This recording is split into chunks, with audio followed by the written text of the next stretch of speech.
Merhaba sevgili izleyenler, Kıbrıs'ın Sesi TV 2020 ekranlarında gündem özel programında Diyalog Medya Grubu Genel Yayın Yönetmeni Sayın Reşat Akar'la birlikte sizlerleyiz. Geçmiş bayramınızı kutlayarak başlayalım. Tabii program için bizim için uzun bir ara oldu. Dolayısıyla çok konu birikti. Hızlıca sizlere konu başlıklarını aktarayım. İlk olarak Teknecik Santrali'ne yakıt yine son dakikada geldi. Gemi şu sıralarda limana yanaşmak üzere.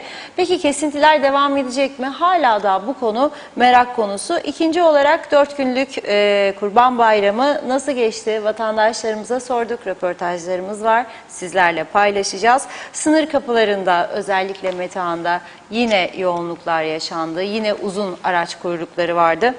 Bu sorun bir türlü çözülemedi. Ayrıca bayramda kuzeyden güneye balya götüren bir vatandaşımızın tırına el kondu ve 1000 euro para cezası kesilmişti. Diyalog gazetesinde haber yayımlandıktan sonra ne tür gelişmeler yaşandı yine konuşacağız. Bir başka konumuz Avustralya'nın uyuşturucudan aradığı şahıs sınır dışı edildi. İçişleri Bakanı Ziya Öztürkler'in bu konuyla ilgili açıklaması ve bundan sonraki stratejik karar umut verici ve son olarak yine bayram süresince Diyalog Gazetesi farklı bir yayımcılık yaptı ve eski ve yeni başbakanların da dahil olduğu adanın önde gelen isimleriyle ülkenin gidişatını konuştuk. Neler söylediler sizlerle paylaşacağız. Evet Reşat Bey merhaba. Merhabalar Funda Hanım. Herkese hayırlı günler dileyelim. Evet. 4 günlük Kurban Bayramı'nı artık geride bıraktık. Tabii ezici bir çoğunluğu halkımızın aynı görüştedir diye biliyorum. Çünkü sosyal paylaşımları da izliyoruz. Nerede o eski bayramlar, eski bayramların tadı tuzu yoktu diye çok paylaşımlar gördük. Ayrıca mikrofonlarımızı arkadaşlar dün bayramın son günü vatandaşlara uzattı. O röportajları da bugün program akışı içerisinde ekranlara getireceğiz. Orada da göreceğiz ki vatandaşlar eski bayramları arıyor. Öyle bir heyecanlı, mutlu bir bayram geçiremedik. Çünkü birçok sıkıntının gölgesinde gerçekleşti bu bayram. Nedir sıkıntı? Hayat pahalılığı, ekonomik kriz, gelecek belirsizliği ama hepsinden de önemlisi elektriksiz yaşam. Bu içinde bulunduğumuz çağda düşünün siz istedikleri her türlü fiyatı uyguluyorlar. Vatandaş günü geldiğinde gidip elektriğinin parasını ödüyor. Fakat siz ona elektriğini sık sık kesiyorsunuz. Sizin yönetim beceriksizliğiniz yüzünden, plansız programsız icraatlar yapmanız yüzünden ve bir inat bir murat Kıp'taki yaşatma kararlılığınız yüzünden. Yaşayacak diyorsunuz sonsuza dek. Yaşadabilirseniz yaşayacak tabii ama siz bu kurumu yıllardır kurulduğundan beri bir istihdam çiftliği haline getirdiniz. Sürekli istihdam yaptınız. İhtiyaç vardır, yoktur. Bu adam oraya yararlıdır, değildir. Hiç bakmadınız. Bir iş verin kendine dediniz, verdiler. Bir iş verin kendine dediniz, verdiler. İşi olanları da söktünüz içinden, oraya gönderdiniz. Şimdi yaşatmaya çalışıyorsunuz. Ve dünyanın hiçbir ülkesinde görülmüş bir rezil durum değildir bu. Yakıt geldiydi, geliyordu. Gemi yola çıktıydı, çıkmadıydı. Bu nedir? Bu topluma yaşattığınız bir psikolojik travmadır. Onun için birçok insanın kafaları yerinde değildir. Onun için birçok insan aşırı alkol almış gibi şaşırtmacı hareketler yapıyor. Düzgün davranan insan sayısı parmakla gösterilecek kadar azaldı. Herkeste bir sarhoşluk, bir çılgınlık, bir tutarsızlık. İnanılmaz bir durum. Yani normal düşündüğünüzde bu adam bunu yapmaz dersiniz. Ama yapıyor. Demek ki aklı dengesinde sıkıntı başladı insanların. Gerçekten kabul etmemiz lazım. Büyük bir çoğunluğumuzda ruh hastalığı vardır artık. Bilinçsiz, ölçüsüz hareketler. İşte şimdi bakın neyi gösteriyoruz biz size? Az önce Lütfi Alagadi gönderdi bana Esenyalı. Kısmet olursa gideceğim Lütfi'ye de buradan hem Suat'a babasına selamlar. Özledim orayı. Küçük bir koy var Esenyalı'da. Orada 3 balıkçı var. Hocanın yeri var. Bizim Esenyalı restoran var. Bir yer daha var. Kendisi kaydetmiş bugün. Genç arkadaşımız gönderdi bana bunu. Geminin, yakıt yüklü geminin Teknecik santralına doğru yaklaşması denizden verecek. Tabii Bir de başka tartışma var. Bu Kıptek'in bir yakıt alma tüzüğü varmış. Yani yakıt nasıl taşınacak? Geminin boyu ne olacak? Çapı ne olacak? Ne kadar yakıt verebilir? Yakıt depolarına ne kadar uzakta kalması lazım? Bütün bunların şartnamesi vardır diyorlar. Bu geminin de o şartlara uymadığını söylüyorlar. Ve öyle bir panik yarattılar ki iddiaya göre hükümetin en üst düzeydeki kişileri az önce tekneciye giderek geminin gelmesini izliyorlarmış. Yani dünyanın bir başka ülkesinde varsa böyle bir devlet yönetimi buyursunlar söylesinler bana. Uganda'da, Şili'de, Nikaragua'da, Afganistan'da, Tanganyika'da var mı ya? Elektrik santralına yakıt getiren gemiyi gidip karşılama, geldi gemi, hoş geldin kaptan, yaşa be kaptan, getirdin yakıtı da kal, elektrik kesintileri duracak. Ya budur yönetim ya. Zamanında doğru dürüst niye ihaleye çıkmadınız? Niye bu işi yapabilecek olanlara vermediniz? Ayrıca size yarı fiyata teklif vardır. Sizin ürettiğiniz fiyatın yarı fiyatına temiz enerji teklifi vardır. Bunları oturup değerlendirmemek suçtur. Hala da siz burada popülizm yapıyorsunuz demektir. Bakın size parayı veren ana dedi ki son kabul ettiğinde sizi popülizm yapmayın be arkadaşlar dedi. Döndüğünüzde Kıbrıs'a popülizm yapmayın küçücük bir yerde. Hala popülizm devam. Yani Kıbrıs'taki bu şekilde yaşatma eğilimi popülizmin sonucudur. Kim ne derse desin bana. Ben Kıbrıs'taki yarı özelleştirmeye yapacağım da muhalefet fırsat bulsun da saldırsın bana. Ya sendika saldırsın bana. Bak siz yapmazsanız bunu başkaları yapacak ileride. Ve sizi de yargıya götürecekler. Suçtur yaptığınız. Yarı fiyata bana bu topluma temiz enerji vermeyi teklif edenler varsa sen bunu iyi bir kefalete bağlayabilirsen, ağır tazminat koşullarına bağlayabilirsen bağlayacaksın ve alacaksın.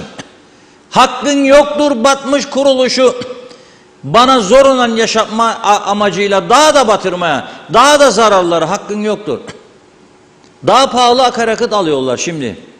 Sadece 3 günlük 4 günlük açıkladıydı Tufan Hoca.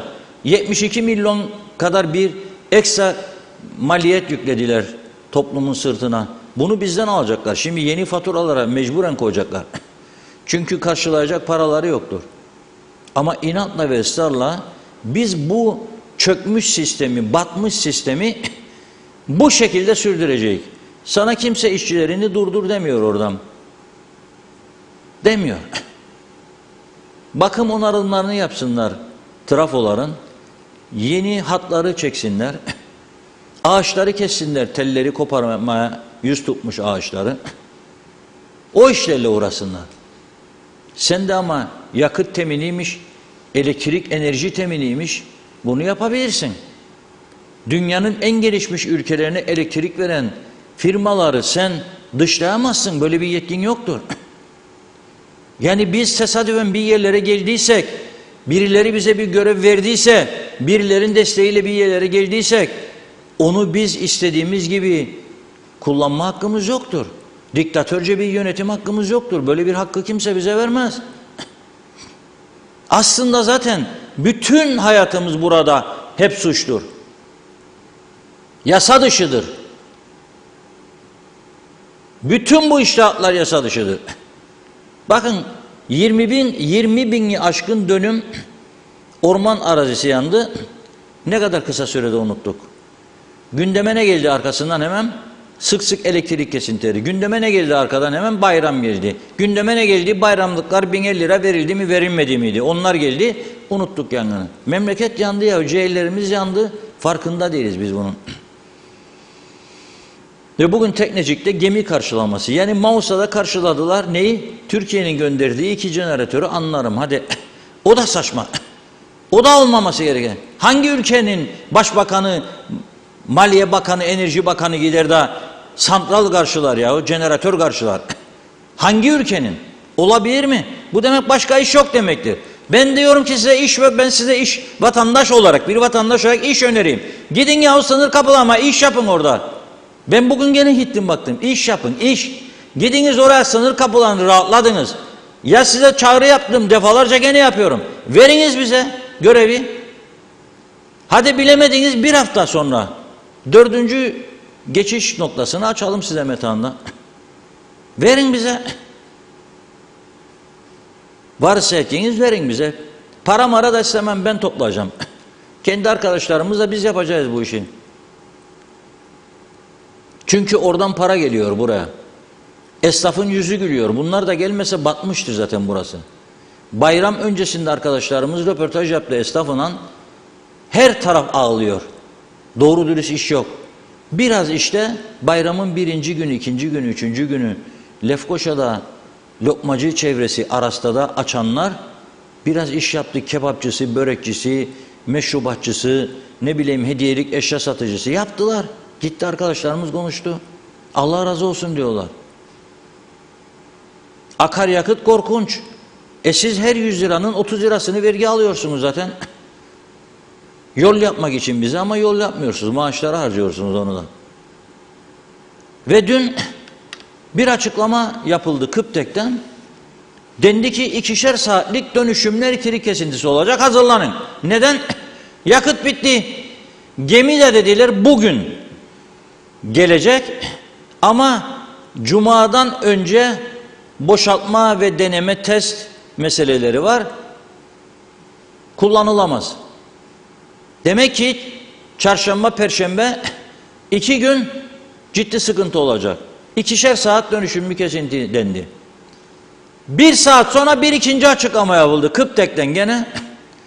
O açıklamaya diyor itibar etmeyiniz diyor. Kesinti olmayacak, yakıtımız vardır diyor. Hadi bakalım, bayramın son günü. Psikolojiler nasıl sağlam olacak onu sorarım. Hangisine inanalım? Bizim başlığımız odur bugün. Hangisine inanalım? Diyalog gazetesinde. Gerçekten söylesinler bize, kime inanalım? Elektrikten sorumlu bakan da döndü mü dönmedi mi bilmiyoruz uzun tatilden. 30 günlük hükümetin bakanı 10 gün izne çıkar mı ya?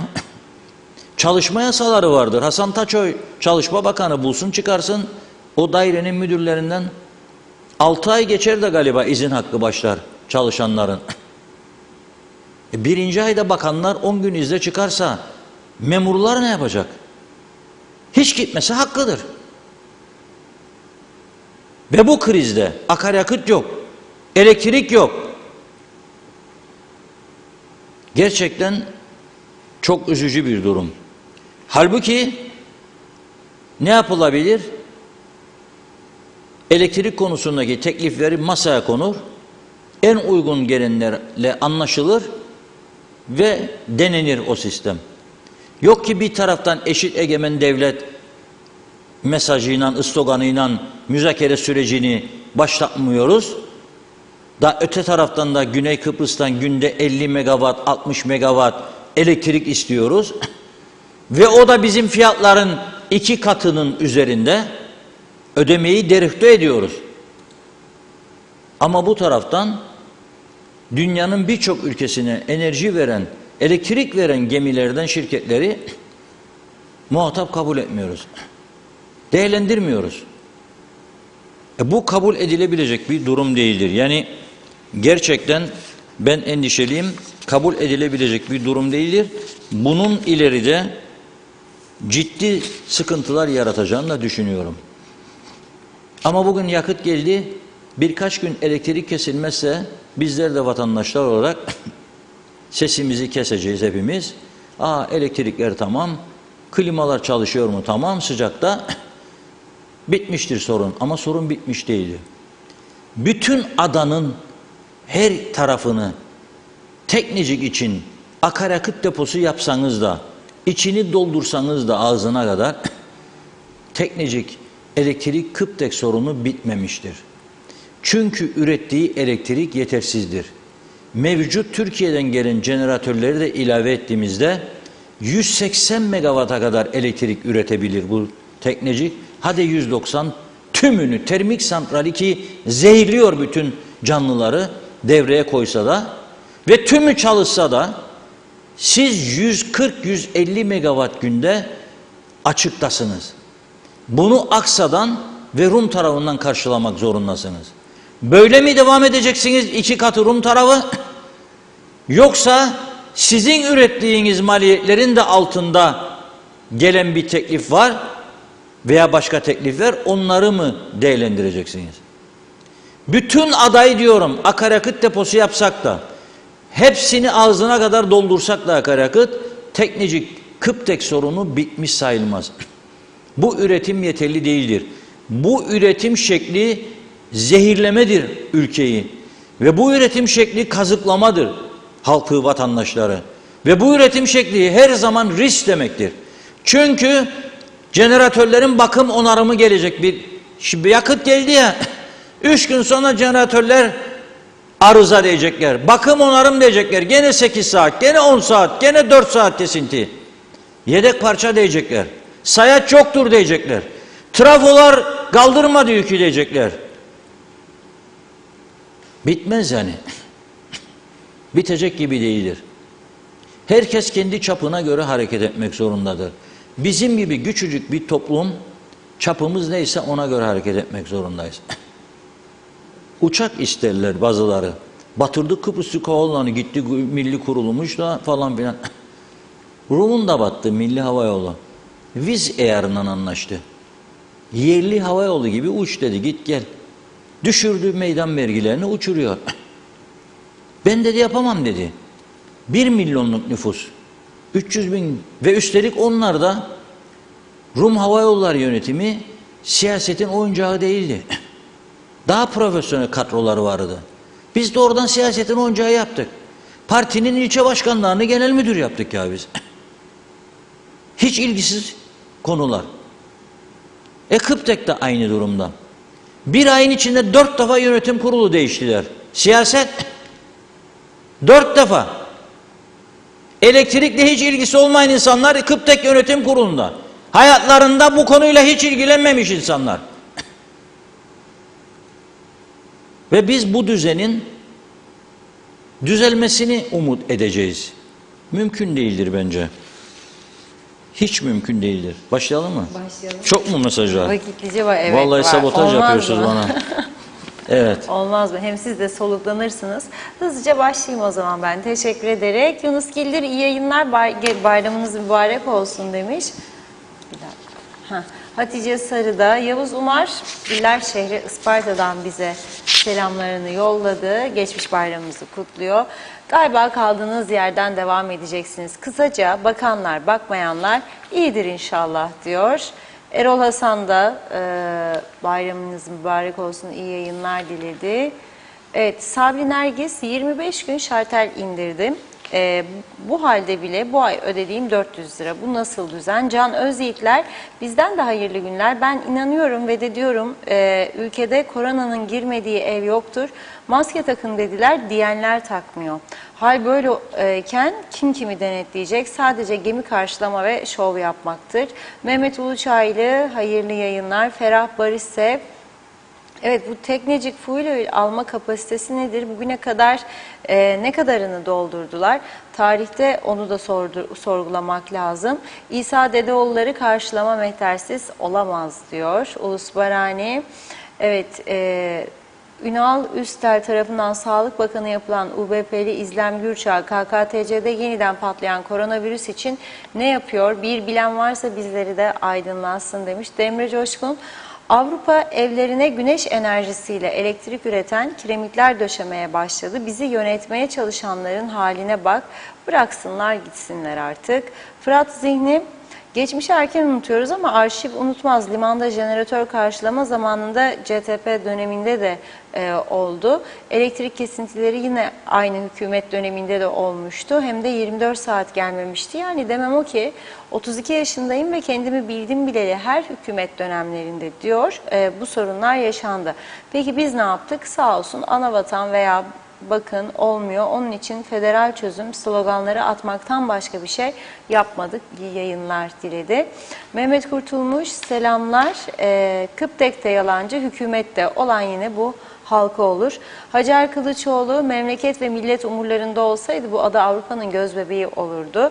Yalnızca koltuk kapmaca kavgası var demiş. Erol Hasan, Avustralya'dan bize selamlarını yolluyor. Cemil Kurç, arkadaşlarla toplandık, gemiyi bayraklarla karşılamaya gidiyoruz yazmış.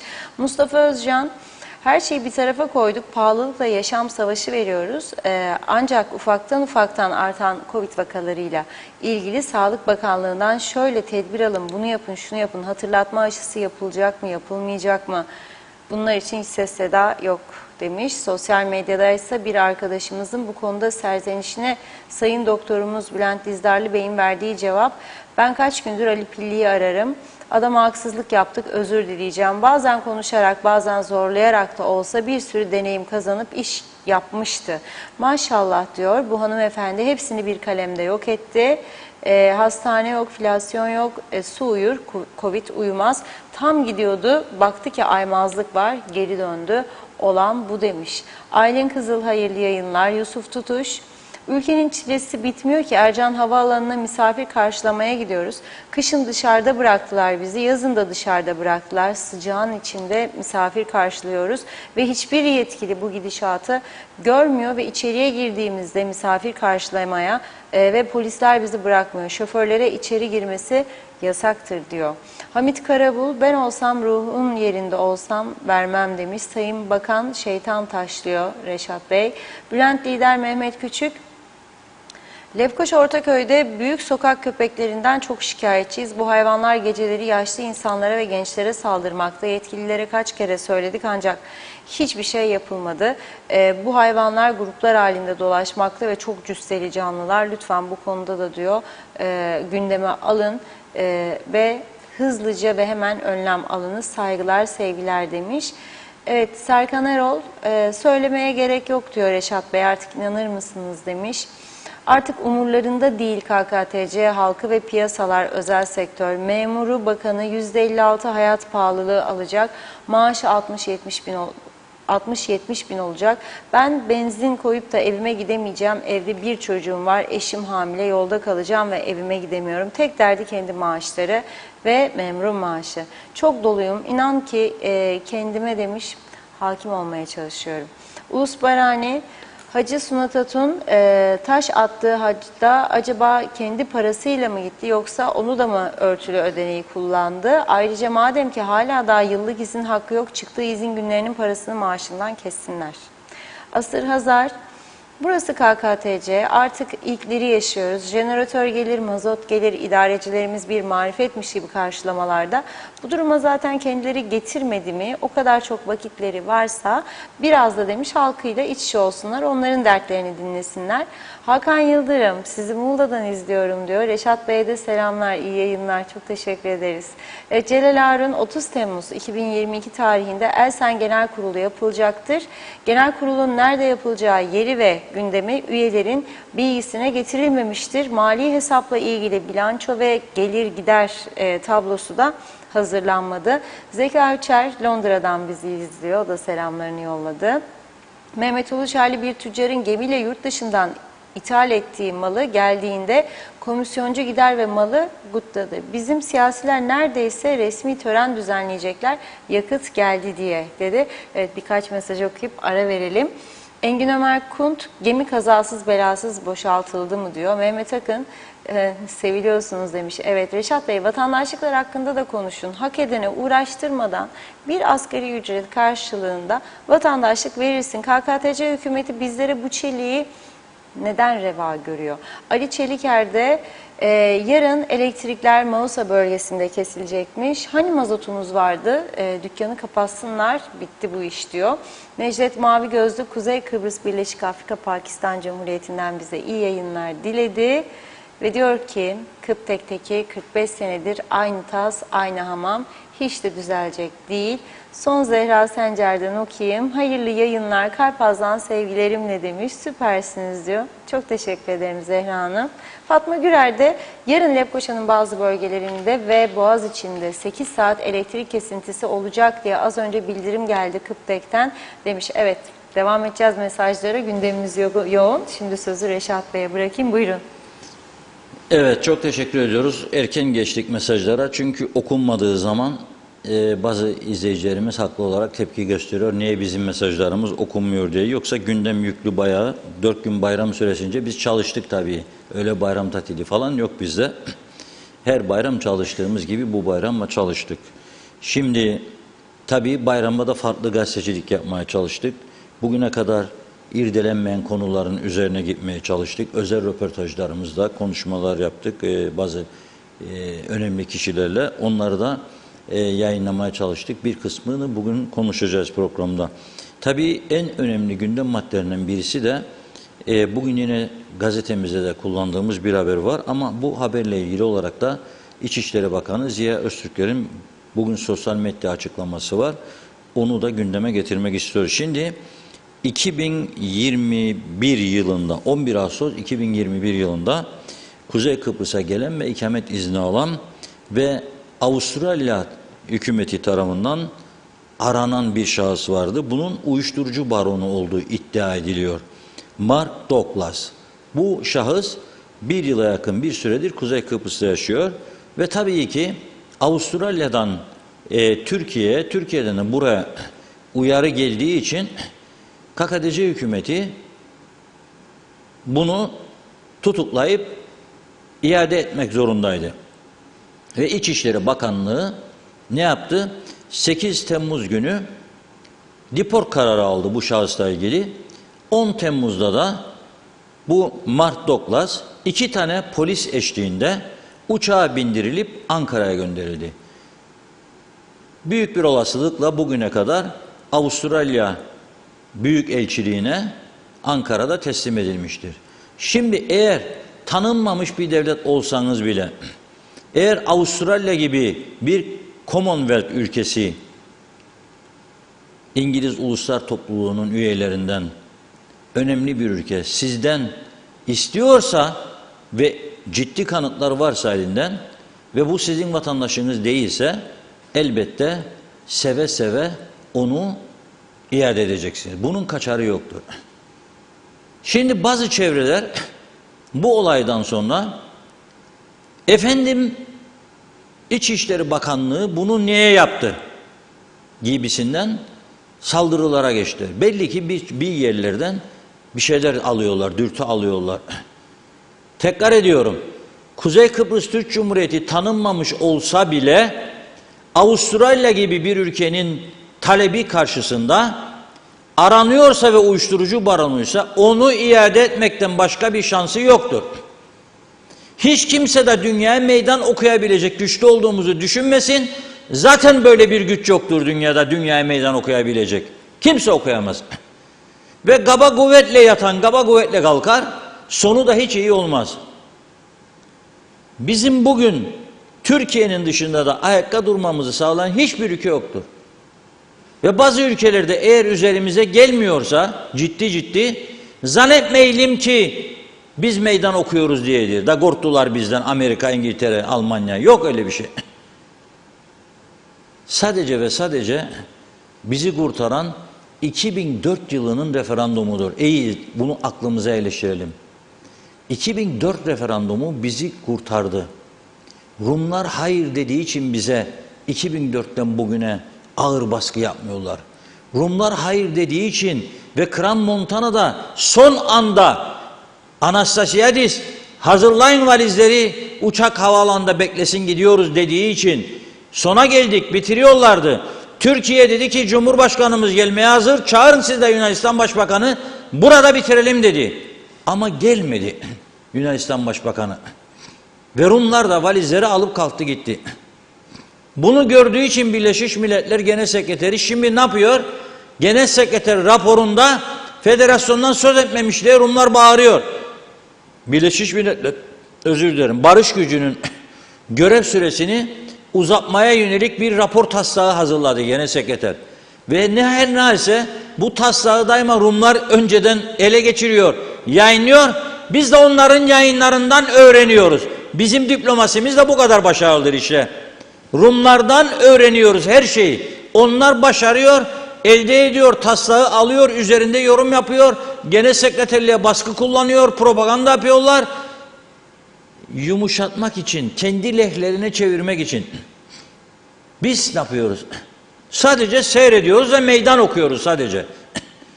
Aslında meydan okuyacak hiçbir gücümüz yoktur. Hiçbir gücümüz yoktur.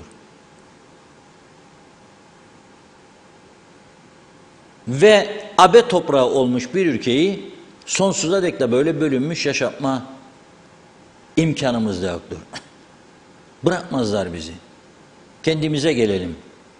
Bakınız Ukrayna, Rusya'ymış, baş edememiş falan. Yavaş yavaş gidiyor işte.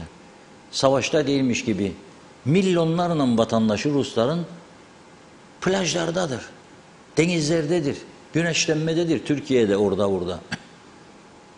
Ambargo dışında kalan ülkelerde.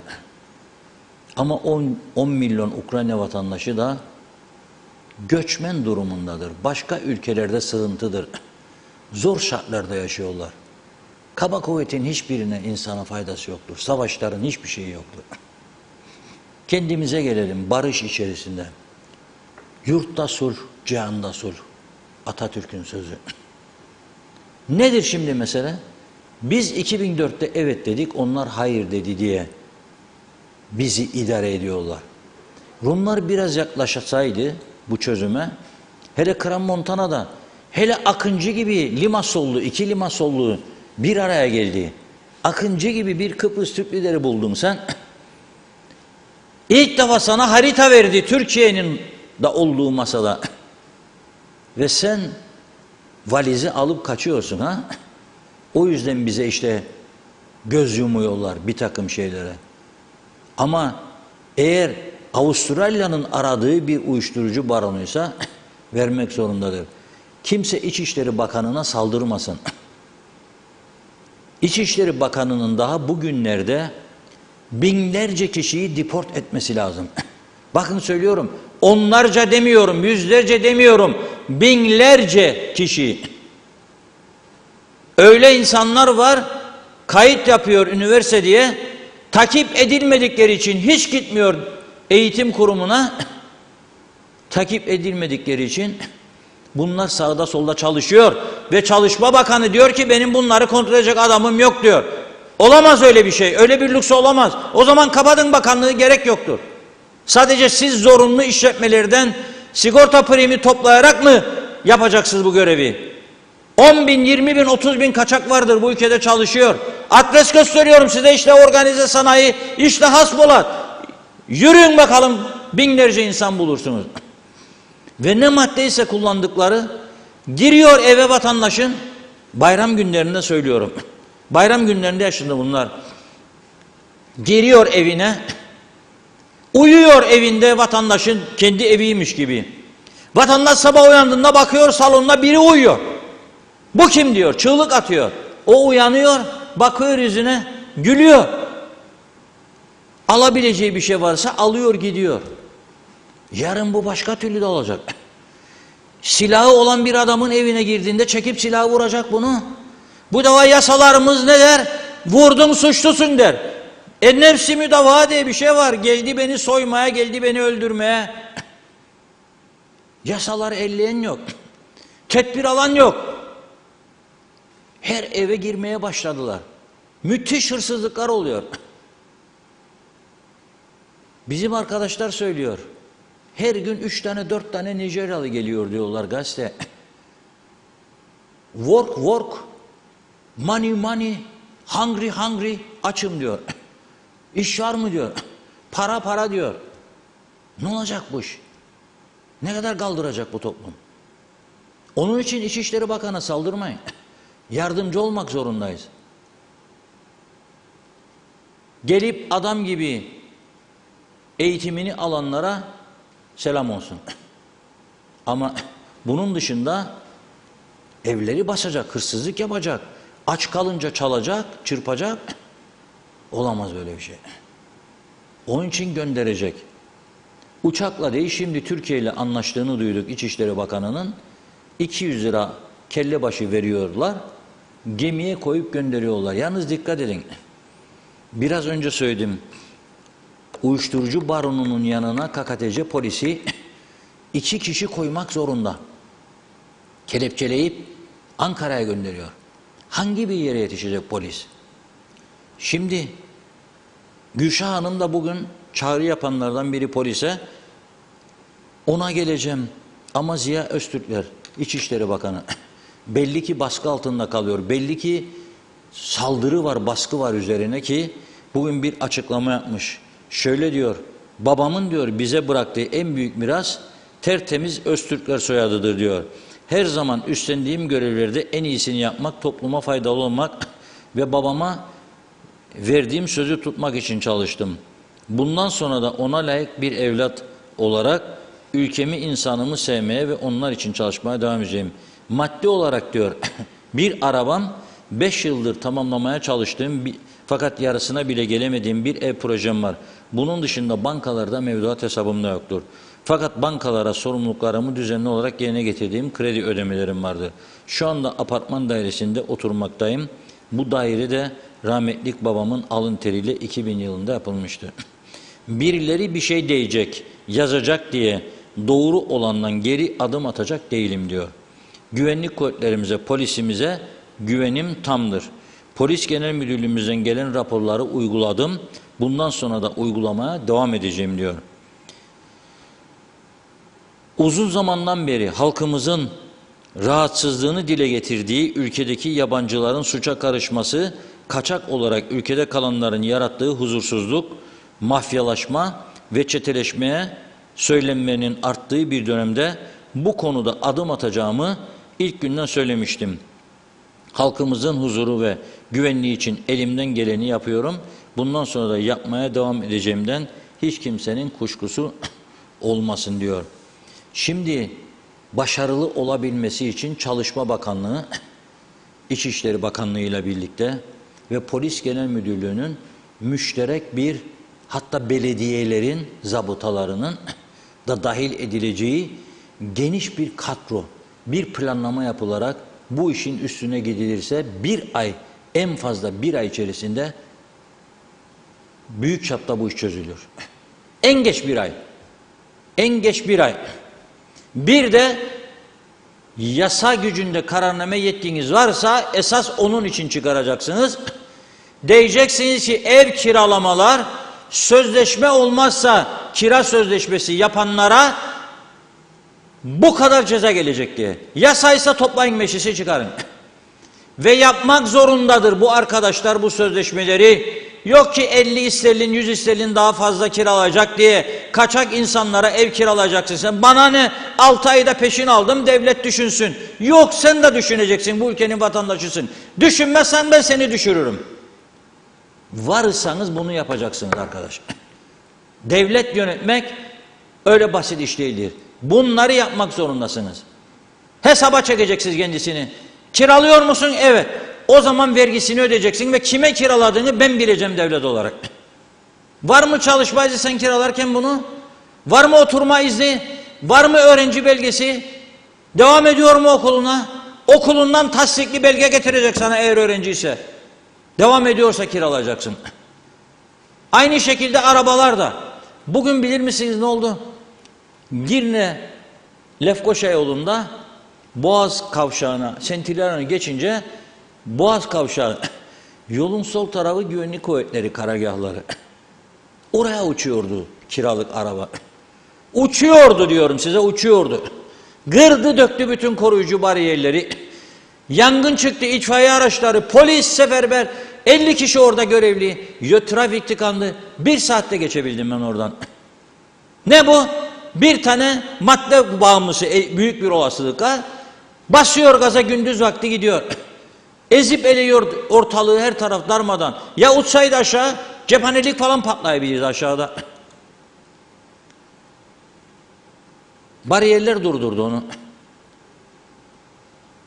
Siz araba kiralarken de bu şartları getireceksiniz. Araba kiralarken de bu ülkede nerede yaşadığına dair, turistse otelden kağıt isteyeceksiniz. Başka türlü araç kiralayamazsınız siz. Doldurdunuz bunun için yüzlerce araç kiralama şirketi, her gelen Ulaştırma Bakanı'nı kafaya aldınız. Z plaka, benim çocuğa da bir zetçik, benim kızcığa da bir zetçik, benim ortağa da bir zetçik. Doldu bunun içi. Şimdi sigorta ödesin. Ne kadar bu? Milli servete zarar değil midir? O sana verecek 2.000 lira, 3.000 lira araba kiralayacak 15 gün, 20 gün. Sen döneceksin devlete, bunu 200.000 lira zarar ödeyeceksin. Bir de can korkusuyla ben yollarda araba süreceğim. Yapamazsınız bunu, hakkınız yoktur buna. Buna hakkınız yoktur sizin. Ben 3 kişi, 5 tane şirket, 10 tane şirket, 100 tane adam para kazanacak diye ben insanların hayatını tehlikeye atamam. Bunları derhal düzelteceksiniz. Öyle gemi karşılamak değildir. Benzinde geldi elektrik. Benim tek derdim elektrik değildir. Benim huzurum yoktur bu ülkede. Ben gece yattığım zaman eve kaç tane hırsız girecek bilmiyorum. Kamera olduğunu göre göre dans ederek giriyorlar evlere. Ne münasebet ya. Nereye geldik biz? Ve sen ev kiralayacaksın buna. İkamet belgesi yok elinde, kaçak. Öğrenci kaydı yok. Veya varsa yenilenmiş değil, okuldan tasdik belgesi yok. Mahalle muhtarlığından belge yok. Ev kiralayacaksın, 50 sterlin ya 100 sterlin fazla alacaksın diye. Zaten hayrını görmeyeceksin o 50 liranın 100 liranın. Kırıp döküp gidiyorlar size evlerinizi işte. Kiralamaya devam edin. Ama cezasını da ödeyeceksin bunun. Bu şekilde ev kiralıyorsan cezasını da ödeyeceksin bunun. Basit bir yasa değişikliğiyle bu işi hemen yapabilir hükümet. Ve buna muhalefet de karşı çıkmaz. Çünkü ülkenin, vatandaşın huzuru için gereklidir. Aynı şekilde tekrar ediyorum, araç kiralamada. Tek başına polisin sırtına yıkamayız bunu. Ne yapacak polis? Söylüyorum. Bir kişiye 2 kişi. Afrikalılar olduğu zaman Nijeryalılar gemiye, bir kişiye 5 tane polis koyuyorlar. Biliyor musunuz bunu? Ya bir ihbar veriyorlar mahalleden, diyorlar ki uyuşturucu partisi var burada. Uyuyamıyoruz yürüten. Saat 2-3 sabah polis kaç kişi gidecek? 10 kişi kalıyorsa da 50 kişi gitmek zorunda. Ordu gidiyorlar oraya. Ancak zapt ediyorlar. Sonra her bütün yük polise. Ne diyor Gülşah Hanım? Okudum bugün. Polis teşkilatımızın ciddi sorumluluk alması gereken bir döneme girdik. Son günlerde ev sahipleri evdeyken dahi haneye tecavüz olayları gerçekleşiyor. Bu olaylar gerçekleşmeden önce caydırıcı önlemler almak daha önemlidir. Polis teşkilatımızın varlığını ve otoritesini daha belirgin şekilde ortaya koymalıdır. Ekonomik krizin daha da derinleşeceğini unutmayalım. Bu yüzden hızla tüm ilçelerde belli aralıklarla ve sıklıkla şehir içi devriyeler devreye sokulmalıdır. Yoktur ki soksun. Yoktur ki soksun. Sizin milletvekili olduğumuz dönemde de 1000 tane açık vardı. Şimdi 1500 açık var. Almıyorlar ki. Maliye Bakanı'nın önüne var mısınız? Gidin beraber. 300 kişi, 500 kişi. Soyunun, çıkarın bütün elbiseleri de çıplak orada. Bakın, ben İngiltere'de buna tanık oldum. Ekonomik kriz olduğu dönemde satış yapamadığı için dünyaca ünlü Marks & Spencer mağazası bile tanık oldum buna. Tamamen bikinileri giydirip oraya 5-6 tane kadın koyuyordu mağazalarına. Dikkat çeksin ekonomik krize diye. Ve müşteri çeksin diye. Öyle oturduğumuz yerde klavyeyle olmaz bu işler artık. 1000'den fazla eksiği var polisin. Tekrar ediyorum. Bir Nijeryalıya 5 tane polis görevlendiriyorlar. 10 kişi 50. Hani 50 tane polis? Biz burada bir daha nerede olduğumuzu bilmeden koruma istiyoruz ya. Ya bir gün evvel senin koruman yoktu. 60 yıldır senin hiç koruman olmadı. Niye sen şimdi bir rütbe verdiler diye onu gerekçe gösterip bana koruma istiyorsun? Ve meclis de bunu sineye çekti. Meclise sineye çekti. Hepsinde koruma var. Cumhurbaşkanının, başbakanın, başbakan hafta sonu Karpaz'daydı. 15 tane koruma oraya gelecek. Sen tatil yaptın diye 4 gün ha. Ben de bu tarafta çağrı yapacağım polise.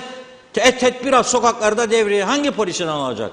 Eski başbakanlar, eski cumhurbaşkanı. Hepsinin korumaları var. Hepsinin araba var. Sen nesin ya? Etinle budun ne senin bir karış ülke? Bakınız, yollarda çok büyük tehlike var.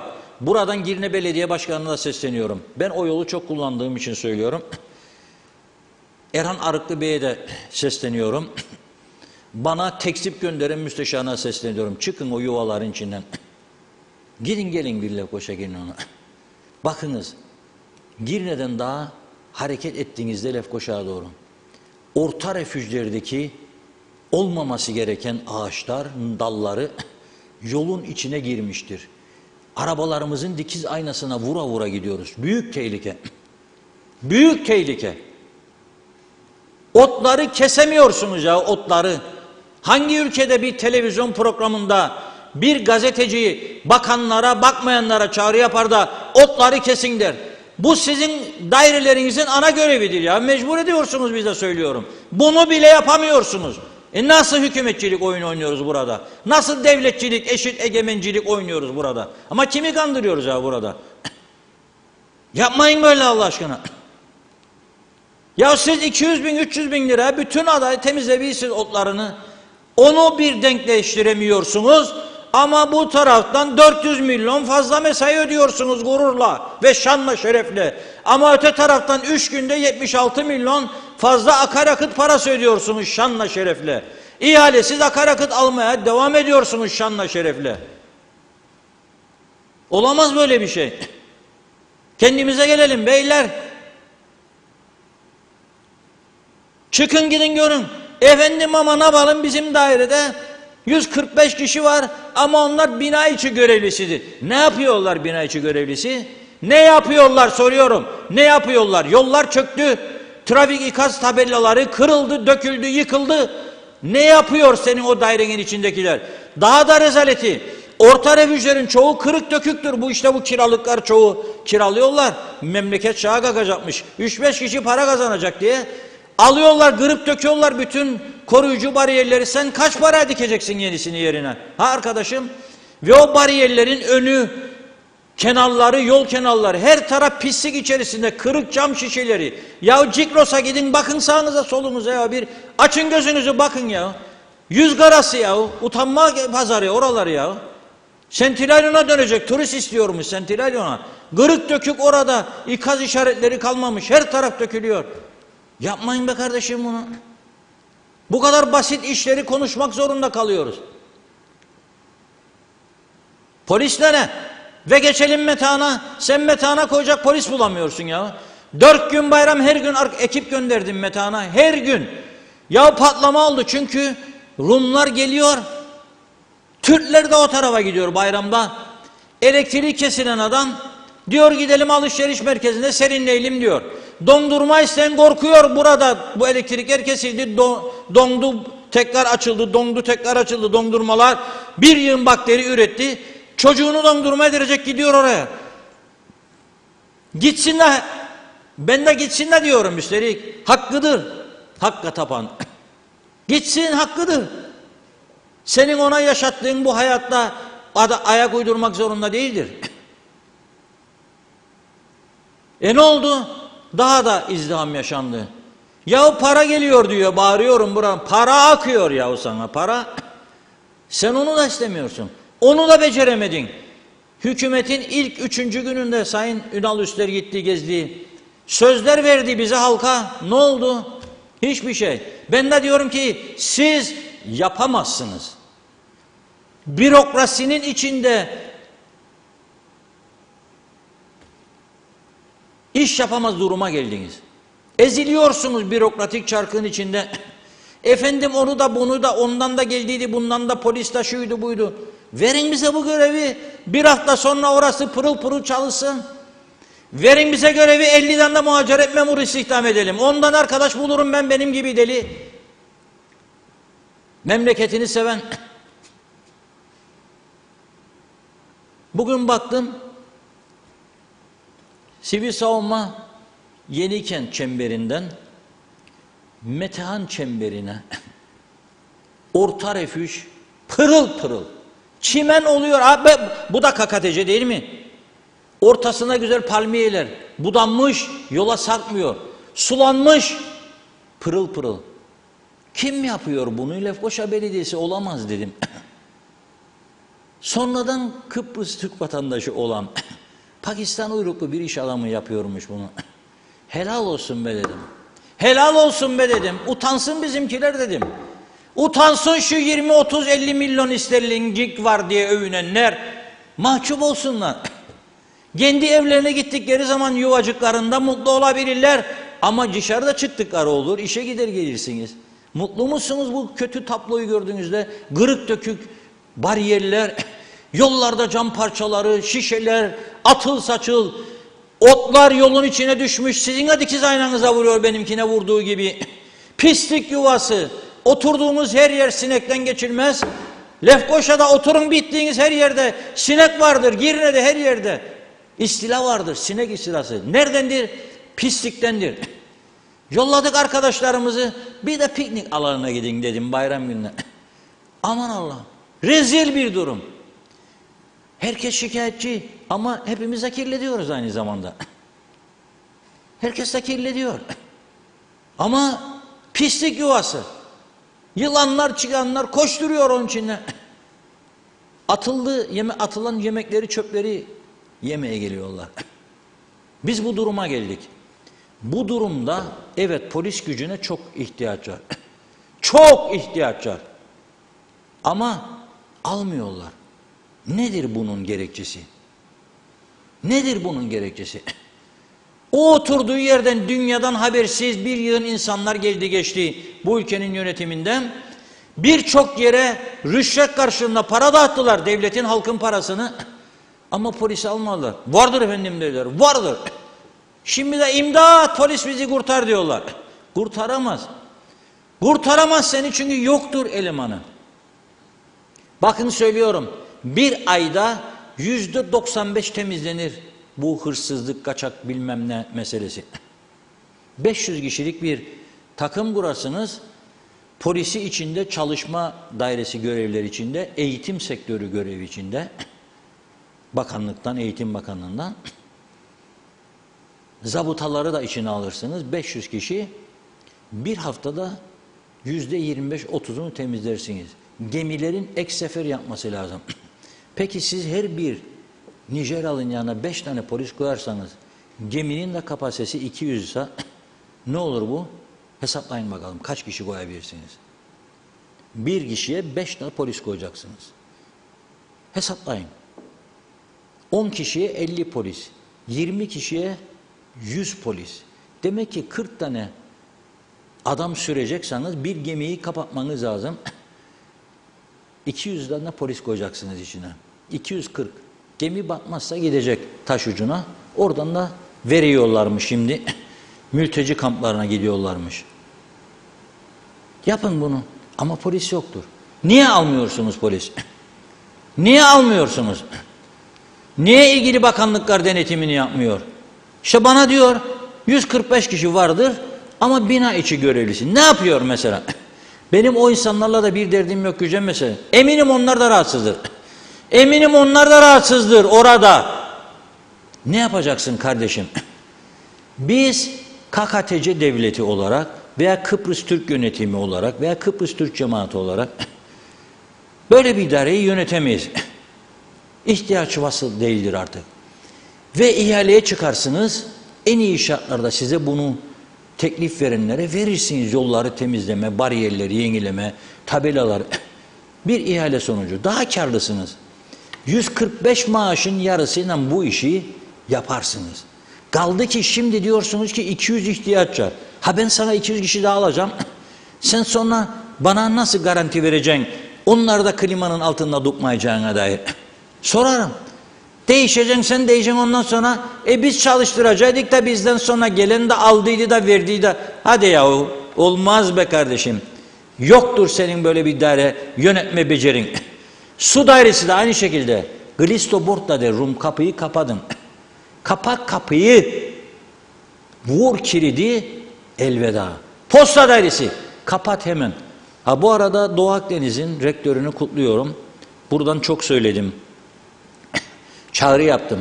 Göndermeyin ya dedim bu bayram tebriklerini. Yazık günahtır. Sen bana Mausa'dan bayram tebriği gönderiyorsun bayramdan 15 gün önce. Ben bayramdan 25 gün sonra alıyorum ve aldığım anda çöpe atıyorum. O beni sevindiren bir tarafı yok. Boşuna para harcıyorsunuz. Yapmayın dedim. Kriz zamanı dedim. Paranız varsa üniversitenizin karşısında lağım suları denize gidiyor. İnsanlar lağımın içinde yüzüyor dedim. Oralara yardım edin. Düzelsin dedim. Bin berekat versin. Elektronik postayla bayram tebriği gönderdik. Kutluyorum kendisini. Kurtardıysa 20-30 bin 40 bin TL o parayı oraları temizlemeye harcasınlar. Ve bu yıl artık durdursunlar. Uluslararası şeymiş bilmem günmüş. Oradan buradan davetler mavetler. Yüzlerce kişi burada kendi kendilerine bir odada konferans veriyorlarmış. Öğrencileri zorunlandı, sadece Doğu Akdeniz değil, hepsi böyle. Bir odaya zorunlan öğrencileri koyuyorlar. 15 öğrenci, onlara konferans veriyormuş birisi. Haber yapıp gönderiyorlar bize de yayınlayın diye. Ne anladın sen bu işten? Bu paraları nereye veriyorsun? Kimse de hesaba çekmiyor ama bunları. Bir denetimi yok mu bunun ya? Kimse hesaba çekmiyor. Vergi ödemeye geldiğinde özelliler mesela yokturlar, zarar beyanı, ama bu taraftan bunlara torbayla para harcıyorlar. Çekin bir hesaba bunları ya bakalım. Bu ülkede aslında para vardır. Bu ülkede çok para vardır. Ama toplamasını bilmiyorlar. Toplamasını bilmiyorlar. Toplayabildikleri bizim gibi ah derler böylelerine. Onların paralarına başka yerlere yediriyorlar. Bütün beceri budur. Başka bir yönetim şekli yoktur burada. Bu ülke olsa zaten bu hale düşmezdik ya. Tabii daha olsaymış Singapur yapacaklarmış. Hadi ya gidin işinize. Ne Singapur? Sineklere teslim ettiniz beni. Sen küçücük çocuklar bahçelerinde yemek yiyemiyorlar. Be kardeşim, sizin yüzünüzden. Otları temizleyemiyorsunuz. Yollara dökülen ağaçları budayamıyorsunuz. Ama ödüyorsunuz, maaş ödüyorsunuz. Su dairesi, karayolları, elektrik kurumu, telefon dairesi. Bunlar anında kapatılması gereken kurumlardır. Anında ihaleye çıkacaksın, açık açık dobra halkın önünde. Ağır şartlar koyacaksın, taahhütnameler. Alacaksın kefaletlerini de, banka garantisini. Vereceksin, işi yapacaksın pırıl pırıl. Biz bu kurumları yönetebilecek kapasitede insanlar değiliz. Hiç kimse bana yalan söylemesin. O gider de ben gelirsem yaparım. Yapamazsınız. Sizin kadrolarınızda gördük. Hepsini gördük. Yapamayız. Bunun sonu ne olacak söyleyeyim size. Kendi kendimizi düzene koymazsak, ben dahil söylüyorum, bir gün çözüm noktasına gelirsek, bakın yemin billah söylüyorum, beni Türk Belediyesi yönetsin diye oy kullanmam. Oy kullanmam. Çünkü yönetemiyorsunuz beni. Temiz bir kentte yaşatamıyorsunuz beni. Her taraf kırık döküktür. Kafanıza göre orta refüjere deniz çakılları döküyorsunuz ya. Olmazmış bizde yeşillikmişmiş, su yokmuşmuş. Bana Alamur'dan tonlarca su gelir, denize dökülür de yapamam. Rum'un ne farkı vardır? 10 metre öteye geçtiğimde de yapıyor. Aynı ülkede yaşıyoruz. Niyet yok sizde, beceri yok sizde. Siz binaların içini doldurdunuz. Binaların dışında hizmet verecek adam barındırmadınız siz. Onun için istihdam yapmadınız. Halbuki senin asli görevin, birinci görevin yolları temizlemektir, çöpleri toplamaktır, yeşillik yaratmaktır, ülkeyi aydınlatmaktır, çocuklarımıza park yapmaktır. Hangisini yaptınız bugüne kadar? Kaldırım yapmaktır. Nerede? Da bana iki devletli çözülmüş olacakmış da beni kendi belediyem yönetecekmiş, kendi toprağımda. Hadi ya, oy vermem ben sana. Ben istemiyorum onu. Hangi milletten olursa olsun, senden iyisi kim ise onadır oyum. Bizim önümüzde bir süreç oldu. Bize bütün dünya, Türkiye başta 48 sene süre verdi. Bakın 15 Temmuz'a ve 20 Temmuz'a geliyoruz. Birkaç gün kaldı değil mi? Bugün ayın 13'ü. 48 yıl süre verdiler bize, şans verdiler. Biz ne yaptık? Elimizde olanı, biteni batırdık. O kadar. Beceri budur sadece. Başka hiçbir beceri yoktur. Olmadığını da biraz sonra söyleyeceğim size. Buyurun. Evet, mesajlarla devam edelim. Arada kaçanlar oldu tabii. İlginize çok çok teşekkür ediyoruz. Evet. İlk Metin Erdemel, bu Araplar eczanelerden bir çeşit hap alıyorlar demiş. Gürdal Serengüçlü iyi yayınlar diledi. Memlekette temizlik şart olduğu gibi bu memleket aldı başına gidiyor. Kendi memleketimizde yabancı gibi olduk. Evet, Şengül Emina yetkili, bravo Öztürkler yazdı. Zarif Genç de, Öztürkleri tebrik ediyorum. Bu toplumun böyle düzgün çalışacak insanlara çok ihtiyacı var. İnşallah herkese örnek olur, dürüst çalıştığı için taşlanmaz. Metin Erdemel, ben evimi kiraladım, öğrenci belgesi, pasaport fotokopisi aldım, kira sözleşmesini vergi dairesinden tasdikledim, vergimi ödüyorum, binlerce kiralık ev var ama vergi ödemiyorlar diyor. Mehmet İnancı, hoş vakitler değerli dostlarım, hayırlı yayınlar olsun batmış ada halkımıza. Mehmet Kurtulmuş, burası KKTC, her şey olur çünkü korsan ülkede. Tema Yavaş, iyi yayınlar diledi. İsmet Ezel, iktidardayken niye polis almadı Gülşah Hanım diye sormuş. Aysel Ersoy, hayırlı yayınlar diliyor. Mehmet İnancı, klavye kahramanı gün geçtikçe mantar gibi bitiyor. Nijeryalı gençlere sıkı denetim şarttır. Zehra Sencer, yazık güzelim memleketimiz dibe vurdu. Söylenecek çok şey var ama ne söylesek demiş. Geçmiş bayramınız da kutlu olsun dedi. Handan Felek, geçmiş bayramımızı kutluyordu. Teşekkür ediyoruz. Tüm dediklerinizin altına imzamı atarım. Benim yazmak istediklerimi siz söylediniz. Gerçekten bir vatandaş olarak endişeliyim. Mustafa Kemal, bakanlar şov yapmaktan memleket meseleleriyle ilgilenmezler. Zafer Tuncel, dağ yolu zaten dar, otlar yola taşmış. Orta şeritten gidiyoruz. Bunların gözü kör mü? Zarif Genç, bu yaşıma geldim, herkese sorarım. Karayolları bu ülkede ne iş yapar? Görevleri nedir? Bir kişi bana düzgün cevap veremedi. Yazık, çok yazık demiş. Bergin Rıfat, iyi yayınlar. Yusuf Tutuş, ağzınıza yüreğinize sağlık Reşat Bey. Ratip Zort Ticaret de diyor ki Mausa Lefkaşa yolunu bir gelin görün, patlayacak bomba gibi. Mehmet İnancı, Fuat Oktay demişti, popülizm yapmayın dedi. Bunlar şahlandıkça şahlandılar. Fuat Oktay Bey de nişanlanmış, tebrikler diyor, Allah mesut etsin. İsmail Gürek Ansel, Reşat Bey 1000 değil 500 adet 2 metre 80 kilo eğitimli polis, memlekette kaç tane suç işleyen yabancı varsa kemiklerini bulgur eder. Kimse suç işleyemez, sorun kalmaz. Yeter ki kararlılık olsun. Zafer Akbaş, kimse kusura bakmasın ama biz ülke ve halk olarak başımıza bir eke istiyoruz. Bizde otokontrol yok, bizde yöneticilik vasfı yok. Ondan dolayı Rum bize yönetim vermiyor. Deniz Barış, evet, kime dersiniz? Bunlara makam para verin, gerisini boş verin. Ne de olsa Özenti abilerinin 300 tane, 500 tane koruması var. Bizim adamlara 20-30 tane koruma çok mu? Bunlar ülkenin başına gelmiş kara beladır demiş. Bunlara Ahmet Bey, Mehmet Bey demek bile çoktur. Ahmet Mehmet deyin yeterdir diyor. Yüzlerine bile çok yazmış. Mehmet Kurtulmuş, sesine yüreğine sağlık Reşat Bey. Allah'ım sizleri nazardan korusun. İyi ki varsın en büyük TV 2020. Metin Erdemel, ben Metehan'da gönüllü çalışırım dedi. İsmet Ezer, belediyenin zabıtaları ne iş yapar diyor. Ali Köl, ham petrol 96 liraya geriledi ama benzin ucuzlamadı. Metin Erdemel, Haspolat arıtmaya, fotoğraf çekmeye gittim. Arabanın pencerelerini açarkenden sivrisinekler arabanın içine doldu. İnanamazsınız. Ratip Zort, yeni söylüyorsunuz ama 25 senedir Piran'da yollarda zavallı hayvanların ölülerini buluyorum. Kimse görmüyor buradaki yollarda oluşan otları demiş. Mehmet İnancı, piknik alanlarına elinde makbuzu destabanları göndersinler. Pislik yapanlara basacak cezayı. Bakalım temiz kalır mı? Halkımızın bazı kesimleri de pislik seviyor dedi. Belgin Rıfat, geçiş kapılarında çalışmak üzere Kıbrıs'ta öğrencilerden yardım alabilirler. Okul saatleri dışında hafta sonları çalışabilecek part-time iş verilebilir. Zaten bu pahalılıkta öğrencilerin de gelire ihtiyacı var demiş. Hem presentable hem de daha hızlı bilgisayar kullanabilen ve yabancı lisanları da var tabii. Vasıflı öğrencilerden yardım alınabilir.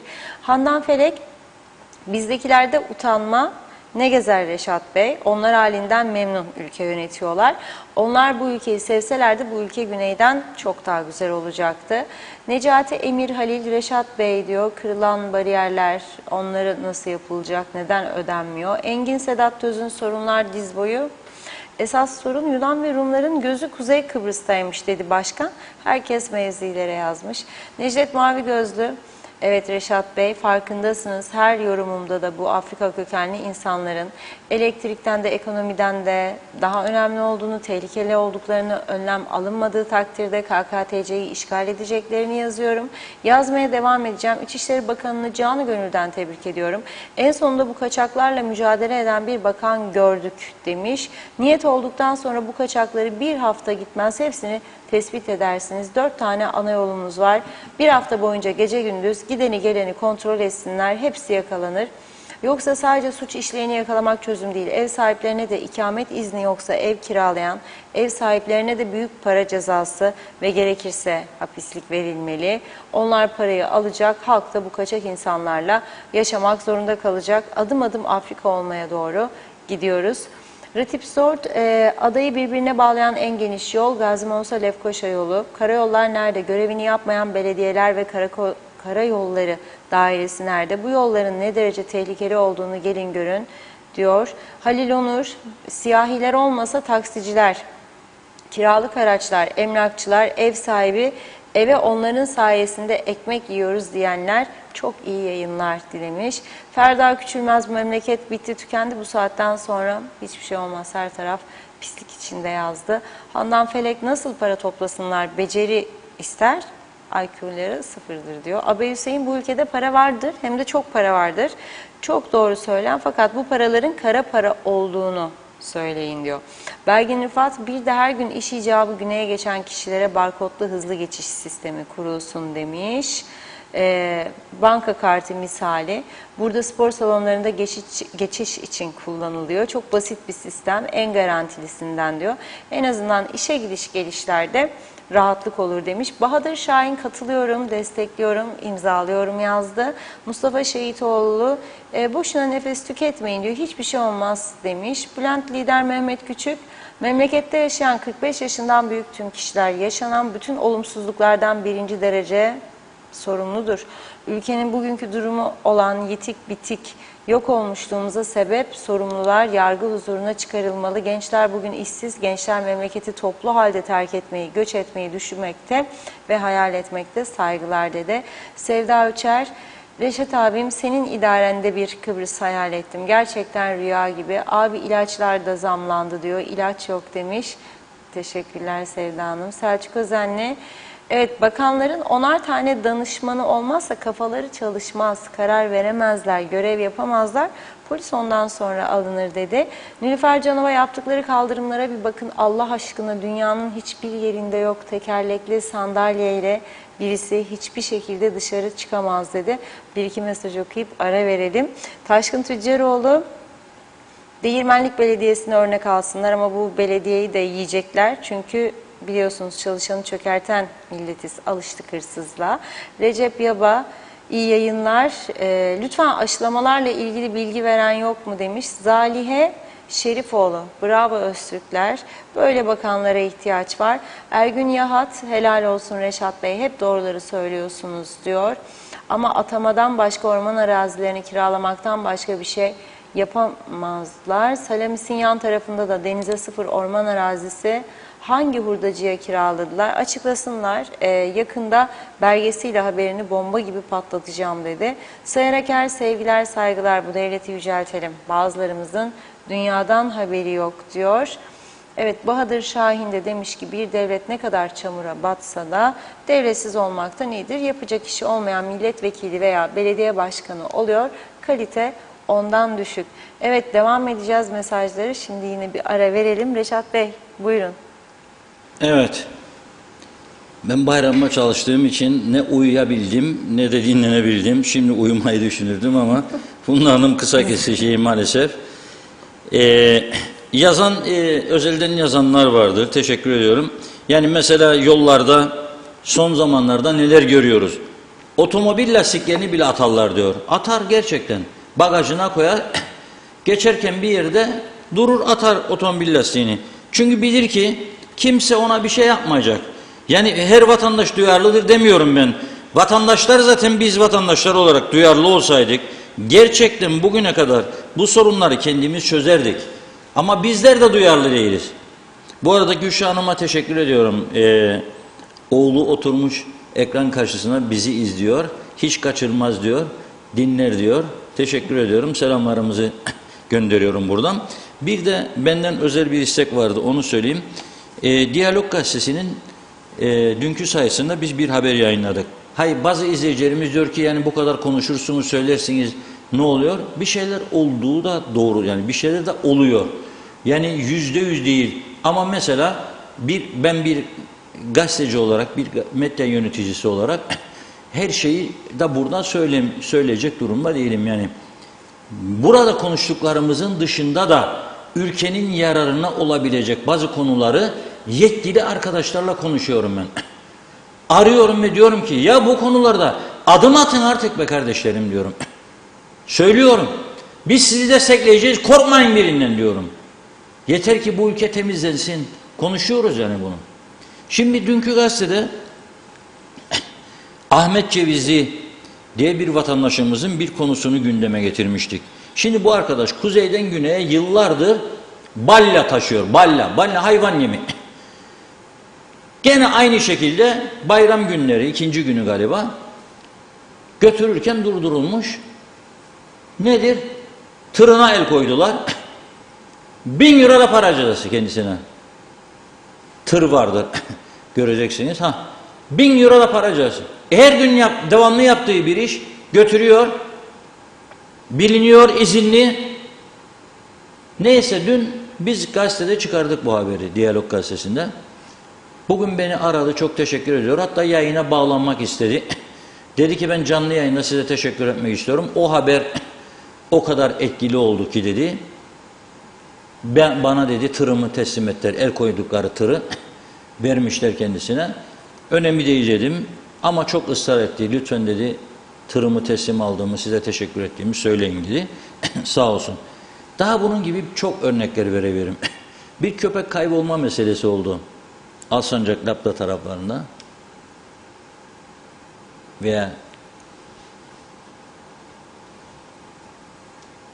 o civar bölgede diyelim. Ben sosyal medyada gördüm. Toz Akın'ın bir paylaşımı vardı. Hatta dün galiba. Neyse koyduk dünkü gazeteye. Dün gece tekrar paylaşım yap. Dedi ki Diyalog Gazetesi'ne teşekkür ederim. Ben görmedim diyor.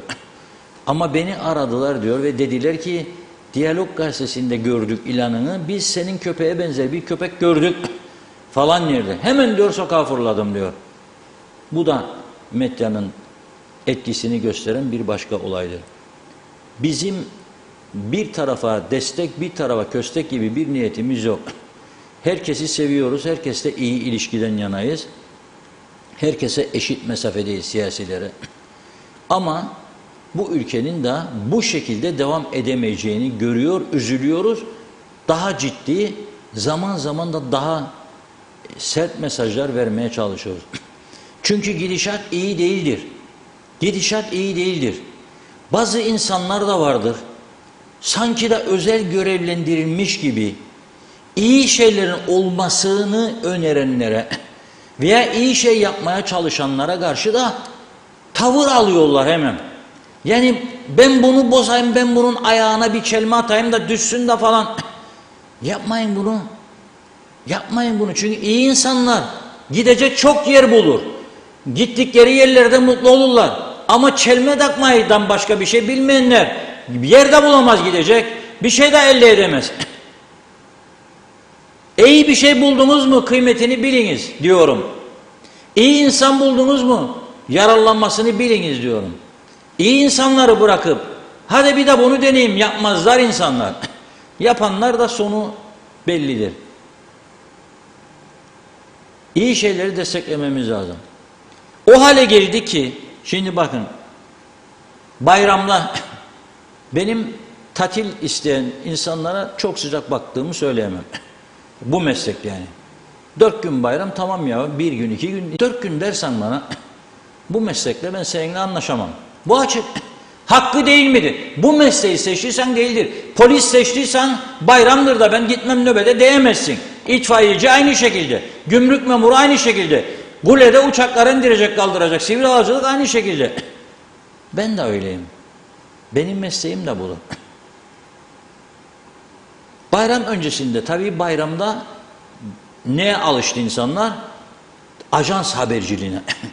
Ajanstan alayım 2 tane bir de birine söveyim bu gazete çıktı tamamdır ben de mettenci. Yok bizde öyle bir şey yok. Geniş kapsamlı röportajlar yaptırdık arkadaşlara. Ama en önemli konu nedir bu ülkenin bugünkü durumunda size göre en önemli sorunu nedir? Veya sorunları ve çıkış yolu var mıdır? Fikirler tartışılsın nasıl çıkış yolu bulabiliriz? Önce kurucu meclis üyeleriyle başladık. Bu arada hayatta olup da arkadaşlarımızın ulaşamadıkları var. Onlardan özür diliyorum kusura bakmasınlar bana sitem edenler oldu. Reşatçığım dedi bir tanesi ben dedi hayattayım yıkılmadım falan. Abi dedim size ulaşamadılar herhalde. Kebap yaparken de bir fotoğraf gönderdi bana. Kebabımı da yapıyorum dedi. Afiyet olsun kebapta. Kurucu meclisten başladık. Bakınız 10 Temmuz Pazar günkü yayınımız. KKTC'nin kuruluşunda meclis üyeliği yapanlar ülkenin gidişatından memnun değil. Çok kötüyüz çok. Bu değil bu daha sonraki gazete. Bu daha sonraki. Bak söylüyorum 10 Temmuz diyorum. 10 Temmuz kurucu meclis diyorum. Üst başlığında var kocaman puntolar. İsmail Bozkurt. Çok genç olanlar bilmez İsmail Bey'i. Ama İsmail Bey meclis başkanlığı yapmış, TKP'nin Toplumcu Kurtuluş Partisi olduğu dönem, o zaman daha ılımlısı oldu TKP. Genel başkanlığını yapmış, bir dönem Turizm Bakanlığı yapmış. Önemli bir insanımızdır, düşünürdür, yazardır.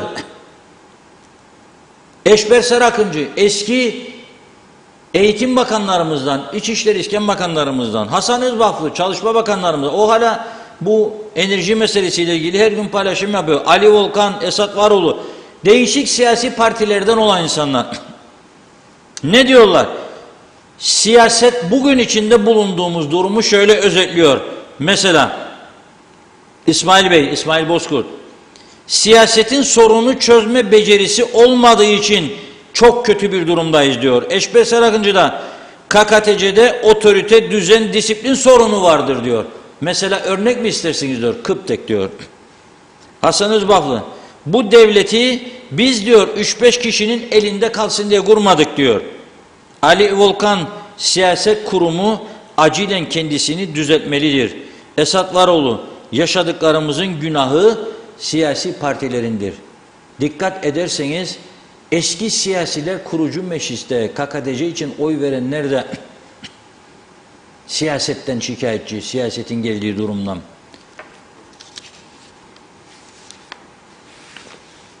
...11 Temmuz bir sonraki gün... ...önemli ekonomik örgütlerin tümünün başkanları... ...Ticaret Odası, Sanayi Odası, Otelciler Birliği, İnşaat Müteahhitleri Birliği, Genç İş Adamları... ...Esnaf Sanatkarlar Derneği... ...Ticaret Odası'nın genç kadın girişimci... ...ne diyorlar onlar da... Her alanda çöküş var diyor. Acil reformlar ister diyor ülke. En büyük sorun elektrik diyor. Mesela Sanayi Odası Başkanı, Ticaret Odası Başkanı öncelikli sorun pahalılık, enflasyon diyor. %100'ü aşmış durumdadır enflasyon. İçtiğimiz suya ne oldu ya? Yani kuyudan çekiliyor sular ve arıtılıp şişeleniyor değil mi? Plastik şişe ne kadar bağlı oldu da 6 ayın içinde 3 kat, bazıları 4 kat. Nasıl olur bu ya? Nasıl olur yani? Su yahu içmek zorundayız. Türkiye'den gelen sular var. 1 litresi 10 lira. İyi dinleyin. 1 litresi 10 lira. Doktor diyor ki sağlıklı yaşamak için en az 3 litre içeceksiniz diyor. 2 kişi evde 3'er litreden 6 litre. Etti mi 60 lira. Çarp 30'undan 1800. Vay babam vay 2 de çocuk varsa olgun 3600. Asgari ücretin yarısı sadece su parası bile değil. El insaf derim ben. Ve bu oda başkanlarına da sesleniyorum. El atın siz de bu işe. Bana sadece plastik şişenin bu kadar zam gördüğünü söylemesin kimse. 3 kat, 4 kat olamaz. Olamaz.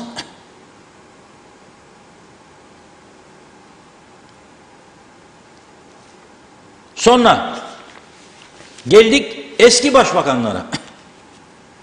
12 Temmuz. Eski başbakanlara ülkenin en önemli sorunu nedir diye sorduk. Hemen hepsi yönetimdeki yetersizlik ve beceriksizlikten söz etti. 2 ayın içinde 3 tane hükümet kurulursa bu ülkede, 2 ayın içinde 4 defa Kıptek yönetimi değişirse, bayram tatil günlerinde ülkeyi yönettiğini iddia edenler bir sınır kapılarını gidip göremezse, yollara dökülen ağaçları göremezse, tedbir alamazsa, denetim olmazsa da bana resmi gazete çıkarttırıp üçlü kararnameyle görevden alma ve atamaları yayınlarlarsa ben çok üzülürüm ve bu ülkede neden varız diye daha fazla sorgulamaya başlarım kendi kendimi. Ne demek? Hala daha alma verme. Aynı parti iktidarda. Faiz Bey de aynı partiliydi, siz de aynı partili. Olmaz. Sibel Hanım ilk KKTC'nin kısa süreli de olsa başbakanı. Hakkı Hatun Bey yıllarca başbakanlık, meclis başkanlığı yaptı. Ferdi Sabit Bey başbakanlık yaptı. Ömer Galloncu Bey başbakanlık yaptı. Faiz Sucuoğlu Bey başbakanlık yaptı.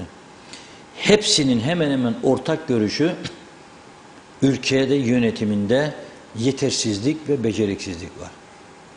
Bunları alıp da bir yere ben olsam ülkeyi yöneten veya yönetmeye aday olan alırım önüme sıralarım bu Diyalog gazetenin 5 günlük ki daha devam edecek yarın da o bir günde.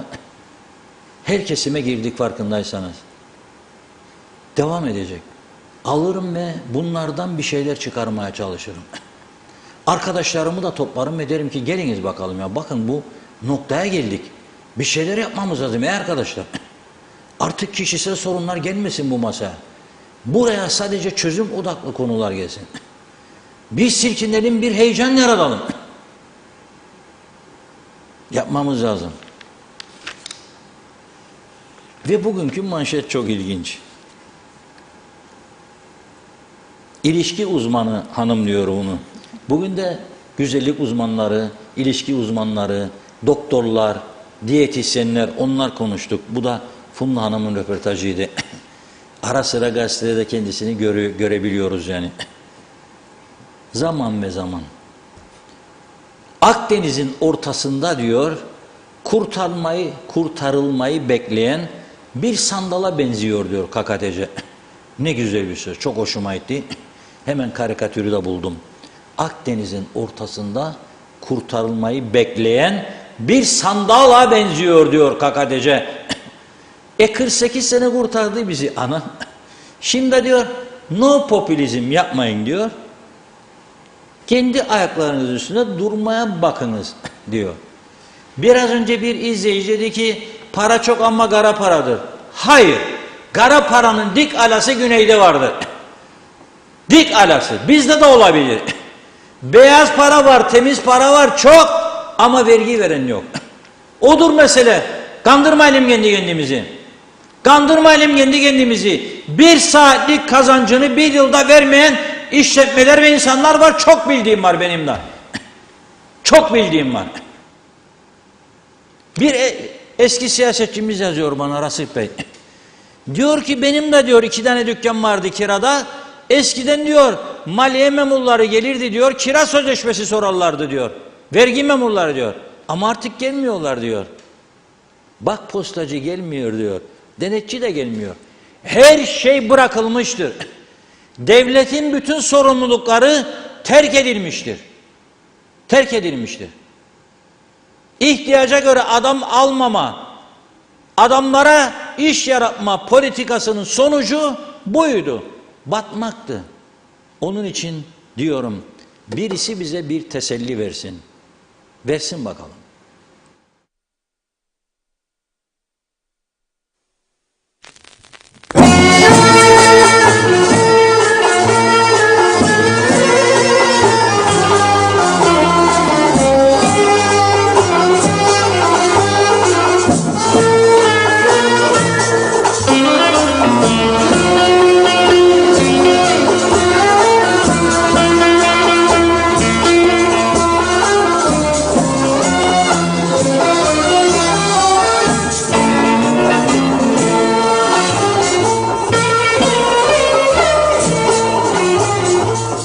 teselli ver, bir teselli ver. Yarattın Mecnun'a bir teselli ver.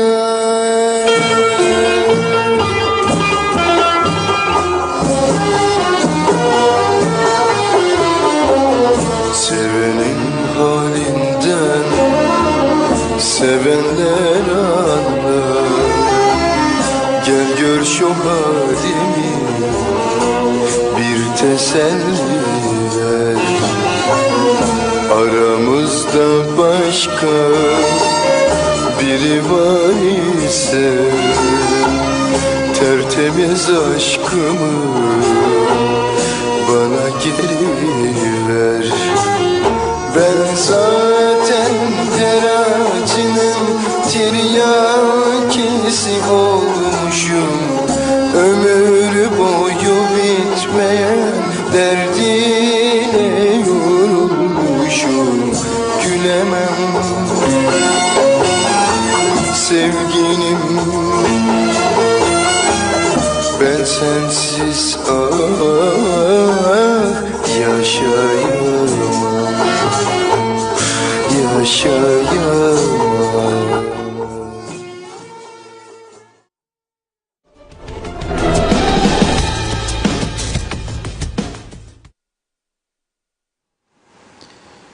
Evet, bir teselli ver diyor Orhan Baba. Bizim de teselliye ihtiyacımız var ama bu teselli artık şey değil yani. Bu teselli yani bize para verin de bugünü de idare edelim. Öyle bir teselli istemiyoruz. Teselliyi kendi kendimize verecek bir yönetim anlayışı olmamız lazım, kurmamız lazım. Kendi kendimizi yönetebileceğimizi gösterecek duruma gelmemiz lazım. Onun için siyaset anlayışımızı değiştirmemiz, yeni bir siyasi kimliğe bürünmemiz lazım. Eskimiş, çürümüş siyaset yapısıyla bir yere gidemeyeceğimizi anlamamız lazım. 2 milletvekiline 135 parti meclisi üyesiyle olmayacağını, onun bir çözüm olmadığını anlamamız lazım. Fikirlere saygı duymamız lazım ve çok hızlı iştahat. Kulağımızı en doğru yerden tutmamız lazım. Buradan tutacağım kulağı. Elimi böyle çevirip de gelemem oraya. Olmaz. Yönetmek bu ülkeyi kolaydır. Ve tekrar ediyorum, beyaz para çok vardır, beyaz para. Ödemek istemiyoruz. Bakın 1 saatte diyorum, kazandığını vermiyor devlete. 20 tane dükkan, 30 tane dükkan, ev var. Sözleşmesini alıp götürüp vergi dairesine vermiyor. Vergi dairesi de eleman eksikliğine sarılarak bütün kurumlar gibi gidip denetlemiyor, denetleyemiyor. Ama buna çözüm bulmak mümkün.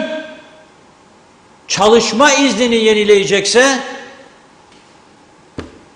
kira sözleşmesini, mülküyse koçanını, öğrenci kaydı yapacaksa, izni alacaksa girerken çıkarken kira sözleşmesini getirecek, verecek, hemen çözülür bu iş. Kapı kapı değnek elinde gezmeye gerek yoktur. Uygulamasını bilirsen. Yoktur. Beyaz para çok var. Kırmızı para da var, yeşil de var, mavi de çok. Bu ülkede para çok ama toplayamıyorlar. Toplamak istemiyorlar. Bir yemek masası ya da bir hediyeciye görmüyorlar. Siyasete onun için çok koşuyorlar bazıları. Bir şeycikler olsun diye. Yok ki memlekete yardım etsin, iştahat yapsın diye. Yok. Ha tabii biz de alıştık. İyi bir şey yapan bizi rahatsız ediyorsa çünkü alıştık düzene. Birilerine dövdürecek onu. Bak da çok oldu. Saldırganlar sosyal medyadan, Facebook falan filan. Adam da korkacak, gerileyecek. O zaman sen ne olacaksın? Nasıl düzelecek bu iş? Ben öyle bir olasılık görmüyorum. Kendi kendimize bu işlerin üstesinden gelebileceğimizi düşünmüyorum, inanmıyorum. Kimse de beni inandıramaz. Çok basittir Ama olamaz. Bu demokrasi anlayışına olamaz. Yani sen al oturdun bilgisayarın karşısına aldın cep telefonu başlayacaksın. Adam yani düşecek kaçakların peşine diye kaçaklardan da para kazananlar karşı çıkacak diye saldıracaksın kendine. Yahut da sen birkaç ihaleden vurdun milyarları diye ihale isteyenlere hemen şey diyeceksin, bir şeyler atacaksın. Da sen de alacaksın payını, da ben de bu demokrasi diyeceğim da hoş geldiniz tabii devam edin buyurun bu düzene diyeceğim. Yok. Anastasyadis'e birisi Facebook'ta bir şeyler yazdıydı da aldılar götürüyorlardı kendisini polis karakoluna ya da götürdüler. Özür dilemiş ve affetti diye. Yoksa çürüyeceğiydi içeride. Çünkü çamur atma vardı Cumhurbaşkanı. Çamur. Eleştiri başka bir şeydir. Hepimiz eleştiriyoruz. Çamur atmak başka bir şeydir. Bize de çok ihbarlar geliyor. Diyor haberin var mı bu nereden ne vurdu? Nereden bileceğim? Var mı bende bu kanıtı? Varsa söylerim. Mahkemeye yansıyanları çok rahat söylerim. Çünkü polis orada bütün bilgileri, bulguları aktarıyor. Yargıç da dinliyor, değerlendirme yapıyor. Ona değer veririm.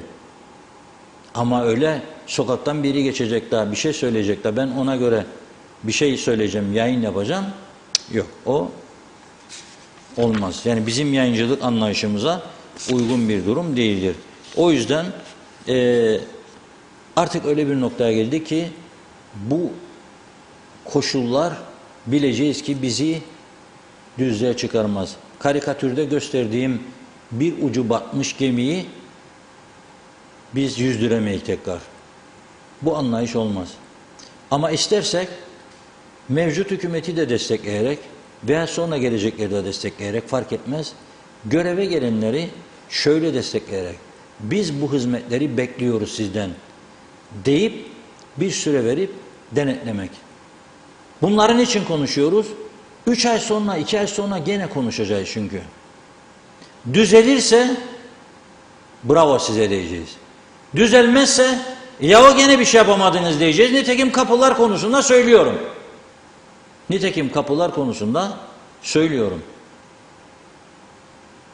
3. gün denetlediğiniz kapıları umutlandırıcı mesajlar verdiniz. 2 ay oldu. Hiçbir hareket yok. Veriniz yetki, biz yapalım bir hafta sonra teslim edelim size orayı. Ben 10 tane arkadaş bulurum. O Lefkoşa'da o sivil savunmadan Metehan'a kadar orta refüjü yemyeşil yapan çimen ve ortasında ağaçlarını yerleştiren palmiyeleri pırıl pırıl bakan sulayan yemyeşil ağaçları budayan aynı ölçüde bordür taşlarını devamlı boyayan bir esas Pakistanlı olan iş adamı gibi onları bulurum. 11 bulur muyum bilmem. Ama onları bulurum. Bundan ikinci tekrarlıyorum. Bizim böyle o çok övünen arkadaşlarımız yani Allah versin daha çok kazansınlar, daha çok olsun da bir şeyler yapın sizden memleket için mesajı veriyorum. Şimdi bana diyor o ne yapmadı, bu ne yapmadı? Yapanları da biliyorum ben, yapmayanları da biliyorum. Biz bayramda sen birimin kaç çocuğa elbise aldık?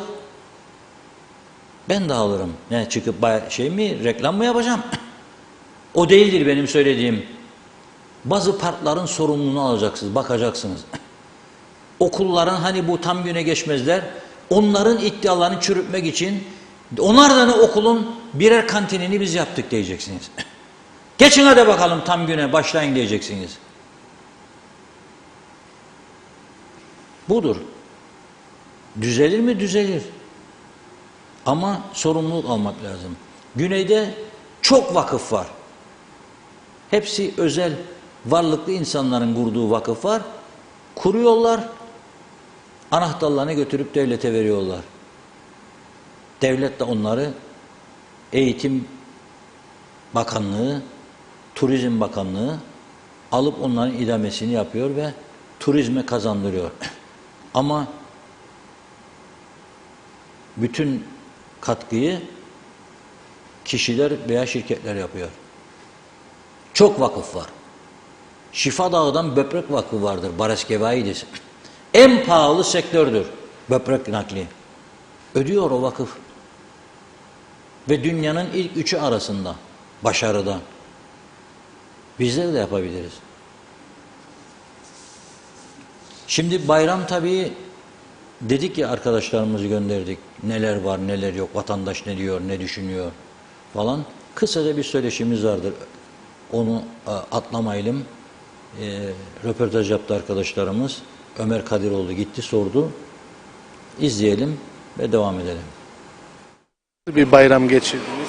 Vallahi bayramda evde çocukları bekledik, aileyi bekledik. Artık ailenin en büyüğü biz sayıldığımız için onları bekledik gelip bayramlasınlar. Daha önceki bayramlarınız nasıl geçiyordu? Yani benzer geçerdi ama daha rahat geçerdi. Şimdi tabii bir madde sıkıntı vardır diye her istediğin gibi yapamazsın. Yapamadığın için de daha kısıtlı şekilde gidersin ama gene de fena değildi diyebilirim yani. Eski bayramlara benzedi ama benim çocukluğumdaki bayramları sorarsanız asla ve asla benzerliği yoktur. O zaman toplum biraz kapalıydı. Herkes birbirini tanırdı. Bu Çağlayan bölgesine veya Girne Kapısı'na bu bayram yerleri kurulurdu. Ben lise çağlarındayken oraları dolardı. Herkes birbirini tanırdı. Daha güzel, eğlenceli geçirdi. Yani bilemiyorum. Bizim için, gençler için nasıl geçer bilmem ama bizim için o zamanlar bambaşkaydı bayramlar. Herhalde şimdi tadını pek bulduğumuz yok. Hiç çıkmadınız. Vallahi billahi çıkmadı. Gelen giden Gelen giden pek nadir. Mezarlara bile gidemedim babamın. neden? Moral yok, sıkıntı, ihtiyaçlar çok. Ne yapacağını insan şaşırdı. Bir kurbanlık 5 milyar, 4,5 milyardan aşağı kurbanlık kimse alıp kesmedi. Eski bayramlardan neler kazanlar kaynardı, kavurmalar, sohbetler, gidip gelmeler. Sıkıntı ya benzinden, mazottan, her yerden ya. Aha bak ne aldım ha. Bunu da göster dayı ha. Yok. Eskiden hiç ne liste yapardın ne bir şey. Girerdin buradan, çıkardın oradan. Şimdi alıyorsun evde eline kalemi. Hesaplı alıyorsun. Ben kaç sefer kasaya geldim, para yetmedi, iade ettim çoğu eşyaları. Yani eski bayrama gibi değil. Eski bayrama cıvıl cıvıl bir şeydi. Şimdi bu ekonomik durumdan eski şartlara göre daha buruk geçti öyle. Eskiye nazaran berbat. Ne bir şey alabiliyorsun, hiçbir istediğimi alamıyorum. Hepsi yani ne emekli olabiliyorum, ne bir gelirim var, ne çalışabiliyorum. Eskiden şu çalışırdım, param da bozdum. Bayram geldiğinde çocuklar bayram yerlerine, denizde, pikniğe her yere götürebiliyorum. Bu zamanlarda hiçbir şekilde yapamıyoruz. Memlekete giderdim annemin yanına. Kurbanı orada keserdim. Bu sene gidemedik. Kurban kesebiliriz. Yok maalesef. Neden? Çok. Hayat zor. Şartlar ağır. Yani bu zamanda biraz zor. Eskisi gibi değil. Yok yani geçim biraz pahalı. Şimdi ne istersen onu söyle. Pahalı. Yani ne verseler de yerine koyamıyorsun. Eskiden mesela bir aldığını 2 alıyorsan bir tane alamıyorsun şu anda yerine. Çeşitli krizler nedeniyle de halk biraz dargın gibi. İnşallah bundan sonraki bayramlarda bir daha iyiye gitme olur.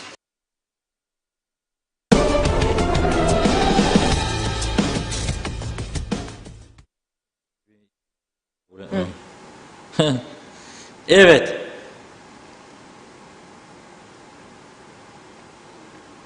Vatandaşları gördünüz değil mi? Bayramdan bir şey anlamadı gibi yani. Eski bayramlar yok dedi. Doğrusunu isterseniz ben de çok paylaşım yapan birisi değilim. Zaman zaman mesaj vermek için böyle hikayemde bir şeyler yazarım. Ben de bayramın 3. günü bir şey paylaştım. Ve düşüncelerimi aktardım. Kısaca bayram nedir? Bayramlar, hele bizim Kıbrıs Türk kültüründe bayram, ailelerin yakınlaşması, küslerin barışması, ne bileyim işte çocukların sevindirilmesi, yeni kıyafetler, onların eğlencesi, bayram yerlerinde falan, aile ziyaretleri. Bayram buydu. Ama şimdi ailelerin çoğu dargın. Ailelerin çoğu dağılmış. Küslükler had safhada. Basit konucuklar büyütülüyor. Beyinler de basitleşti. Bir anda bazılarının etkisine girebiliyorlar. Tatminsizlik başladı insanlarda. Onun var, benim için olmasın. O öyle de bu böyle. Bak o ona yaptı da bana ne yapmadı. Bir de bu var. Aileler. Yakıt, akaryakıt bağlı, cepte para yok. Arabayı doldurup da gidip köydeki aileleri ziyaret edemeyen çok insan var. En iyisi evde oturalım bu bayram dediler.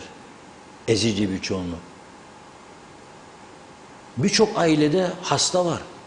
Kanser hastalıklarına patlama var. Kalp hastalıklarına patlama var. O yüzden çok ciddi bir durum yani. Bu çok ciddi bir durum. Ve bayramların da demek ki bizdeki o yarattığı heyecan, o da yok oldu. İlginç bir durum. İnşallah bir sonraki bayrama düzelir diyorum. Bir yıl var daha.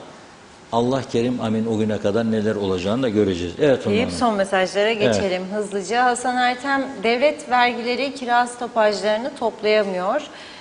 Hal hatır meselesi, oy kaybetmeme meselesi maalesef demiş. Ali Esentepe, evet, size tüm çalışanlarınızın geçmiş basın gününüz kutlu olsun yazdı. Serdar Karabulut, söylediklerinizde çok haklısınız, yapamıyoruz ama bunun nedeni insanlar değil, sistem müsaade etmiyor. Yapılanlar da sisteme rağmen yapılanlar. Yasama ve yürütmeyi birbirinden ayırmazsanız hiçbir hükümet ne plan ne program yapabilir. 1-2 senelik hükümetler nasıl program yapsın?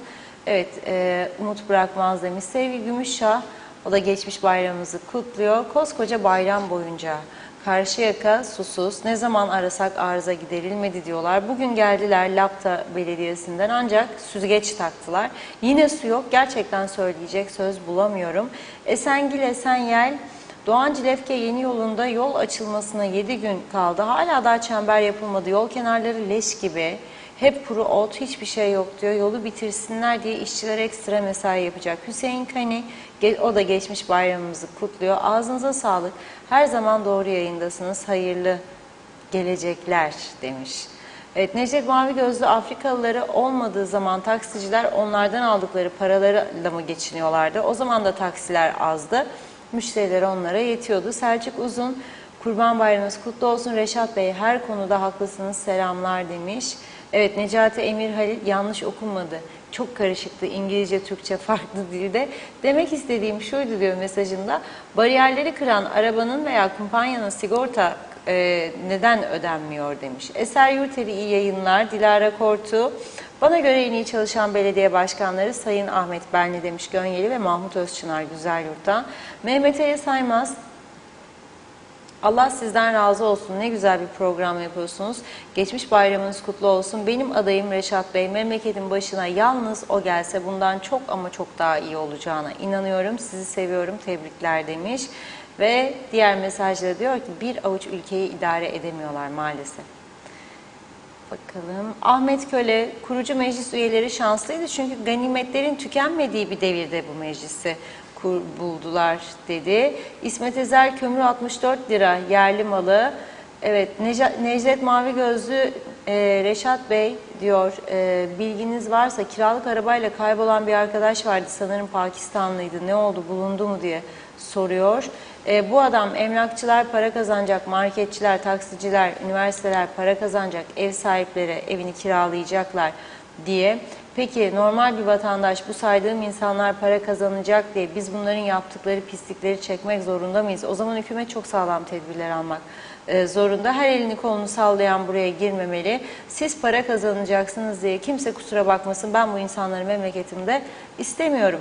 Benden bugünlük bu kadar demiş. Çiğdem Esenyel Özteknik ülkemizin en büyük sorunlarının başında diyor. Röportajlarımızda da vardı. Siyasi çöküş, yolsuzluk ve üçüncüsü de ülkenin dış dünyaya kapalı oluşu. Bu sebeple insanların ümidini kaybetmesi. Mustafa Şakir Küçük, Reşat Bey demiş, su konusunda diyor 1 lira 19 litre damacana suyu 19 litredir demiş. Tüm üreticiler ambalajcılara elektrik dairesinde çalışıyor diyor. Detaylı rakamları paylaştı ama damacana sudan bahsetmedik. Biz 1 litrelik normal sulardan. Vedat Özkan herkese iyi akşamlar dedi. Türkiye'de 50 litre oda su marketlerde 1,5-2 lira. Zarif Genç, en iyi baksınlar, en başarılı belediye başkanlarını getirsinler, bir süreliğine devleti yönetsinler, belki daha başarılı olurlar. Belgin Rıfat, anlamadım diyor, nasıl oluyor da atamalar hala devam ediyor, durdurak yok mu? Tüm memurları müsteşarlıktan ya da müdürlükten mi emekli etmeye çalışıyorlar? Dün mezun olmuş çocuk Cumhurbaşkanlığında danışman görevine getiriliyor. Ne gerek var bu kadar danışmana? Yapamıyorsan istifa et, bak yapabilen gelsin. Danışman ya da şov biz icraatlarla kimse Cumhurbaşkanlığı gibi ciddi bir makamı idare edemez. Oytun Andaş, Avrupalı Türk Federal Belediyeler Birliği kuracağız. Yaşlı özel gereksinimli gençlere Avrupa imkan ve hizmetleri sağlayarak tarihi taşınmaz ve demirbaşları iyileştiren projelerle ileri taşıyacağız. İmkansız değil, tek imkanımız demiş. Yarıda kaldı galiba mesaj. Nevbahar Canbazoğlu, bir insanın ihtiyacı olan en basit su, ekmek, simit, sabah kahvaltısı, peynir, oksijen, çocukların gelişimi için, kemiklerinin gelişimi için süt. Türkiye'de gevrek normal 4,5, tereyağlı 5,5, bir bardak çay 10 lira, taze fasulye 60, barbunya 53. Belgin Rıfat, tabii ki diyor, ben milletvekili, ben bakan, dünyayı ben yarattım, ben idare ederim misali mafya yürüyüşü yapıp da bir de yerli yersiz argo kelimeler kullanmakla görev yapılmaz. Tüm bakanlar ve bakamayanlar kendine çeki düzen vermeli demiş.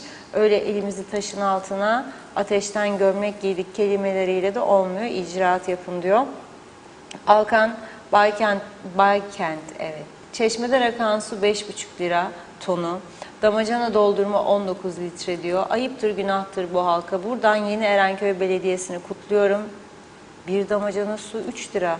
Üstelik damacana kapağı da sağ yanında demiş. Lefkoşa halkını değersiz gören bu hırsızları diyeyim. Denetleyen kim? Halkını koruyacak yetkililere ihtiyaç var dedi. Nihat Aras iyi yayınlar demiş. Hatice Mumin de. Tülay Önal iyi ki varsınız. Tüm çözümleri anlattınız. Umarım duyanlar olmuştur. Sevgiler, saygılar. Uskan Raif 74'ten bugüne kadar siyasetin en küçük makamlarına kadar Türkiye'nin verdiği parayla zengin olunma devri bitti. Türkiye uyandı. Öyle 3 kuruşa 5 köfte dönemi bitti diyor. Evet, İsmet Sencer de harikasınız demiş. Ali Zeybekoğlu, diyalizdeyim selamlar dedi. Çok geçmiş olsun. Galiba tamamladık. Bakıyorum. Hasan Erten, ne oldu Başbakanın açıkladığı ekonomik paket? Ahmet Halil, iyi yayınlar. Caner Kaya, selam, devlet olarak ev kiralarına bir çözüm olsun. 1+1 5.000 TL olur mu? Vicdan yazdı. Oytun Andaş, ilk Avrupalı Türk Belediye adayıyım. Desteklerinizi bekliyorum. Geçmiş Kurban Bayramınızı da kutladı. Salih Mullalı, Kıbrıs halkı çok değişti. Bayram için Kıbrıs'a geldik. Tatil ve ziyaret için gözlemlediğim parana göre değer biçilir ve ona göre selam alınır. Yani parana göre selam demiş. Son mesajı da Ordulu Bahattin'den okuyalım. Ailecek ilgiyle izliyoruz. Bayram için köyümüze gelen ablamın mesajı. İnşallah sizin güzel sözlerinizi duyacak kulaklar ve algılayacak beyinler ülkelerimizi yönetenlere nasip olsun diyor kendisi. Evet, çok teşekkür ediyoruz mesajlarınız için. Evet Reşat Bey, sizin son olarak söylemek istediğiniz. Evet, son olarak bir şarkı söylemek istiyorum ama o hakkımı da bir izleyicimiz Mehmet Kurtulmuş aldı, bir düğün havası olarak onu dinleyeceğim ama ondan önce Londra'dan gelen fotoğraflar var. Havva Hanım'dan, Havva Rozagi orada yaşıyor şimdi. Onu da gösteriyorum. Teşekkür ediyorum kendisine. Diyor ki, çok mutluyum yeni işimle diyor, Londra'daki işimden diyor. Kıbrıs'ın kanalları da var ama diyor TV 2020'nin var olduğunu görünce diyor, inanın diyor altın bulsam bu kadar mutlu olmazdım diyor. Buldum diyor TV 2020'yi, altın bulsaydım inanın diyor bu kadar mutlu olmazdım. Fırsat buldukça Reşat Bey'in programını kaçırmam, doğru haber doğru adamdan alınır derim, güvenim sonsuz diyor. Çok teşekkür ediyoruz kendisine. Havva Hanım'a Londra'daki işinde de başarılar diliyoruz. Mehmet Kurtulmuş'un gelin havası derdik biz. Halbuki biz gidiyoruz, program bitiyor ama havamızı alalım öyle gidelim.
Evet, herkese çok teşekkür ediyoruz.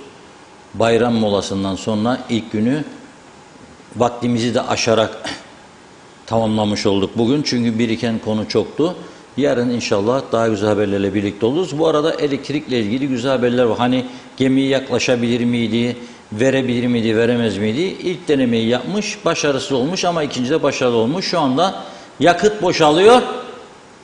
20 saat kadar bir süre istiyormuş tamamını boşaltması. Güzel haber diyelim ve bununla mutlu olalım, güzel bir gece geçirelim. Umutlanalım, elektrikler kesilmeyecek, klimalar çalışacak, hastalar cihazlarını çalıştırabilecek. Buna da şükredelim diyorum ve yarın görüşünceye dek hoşça kalın diyorum. Biz de size teşekkür ederek programımızı noktalıyoruz. Yeniden görüşünceye dek hoşça kalın.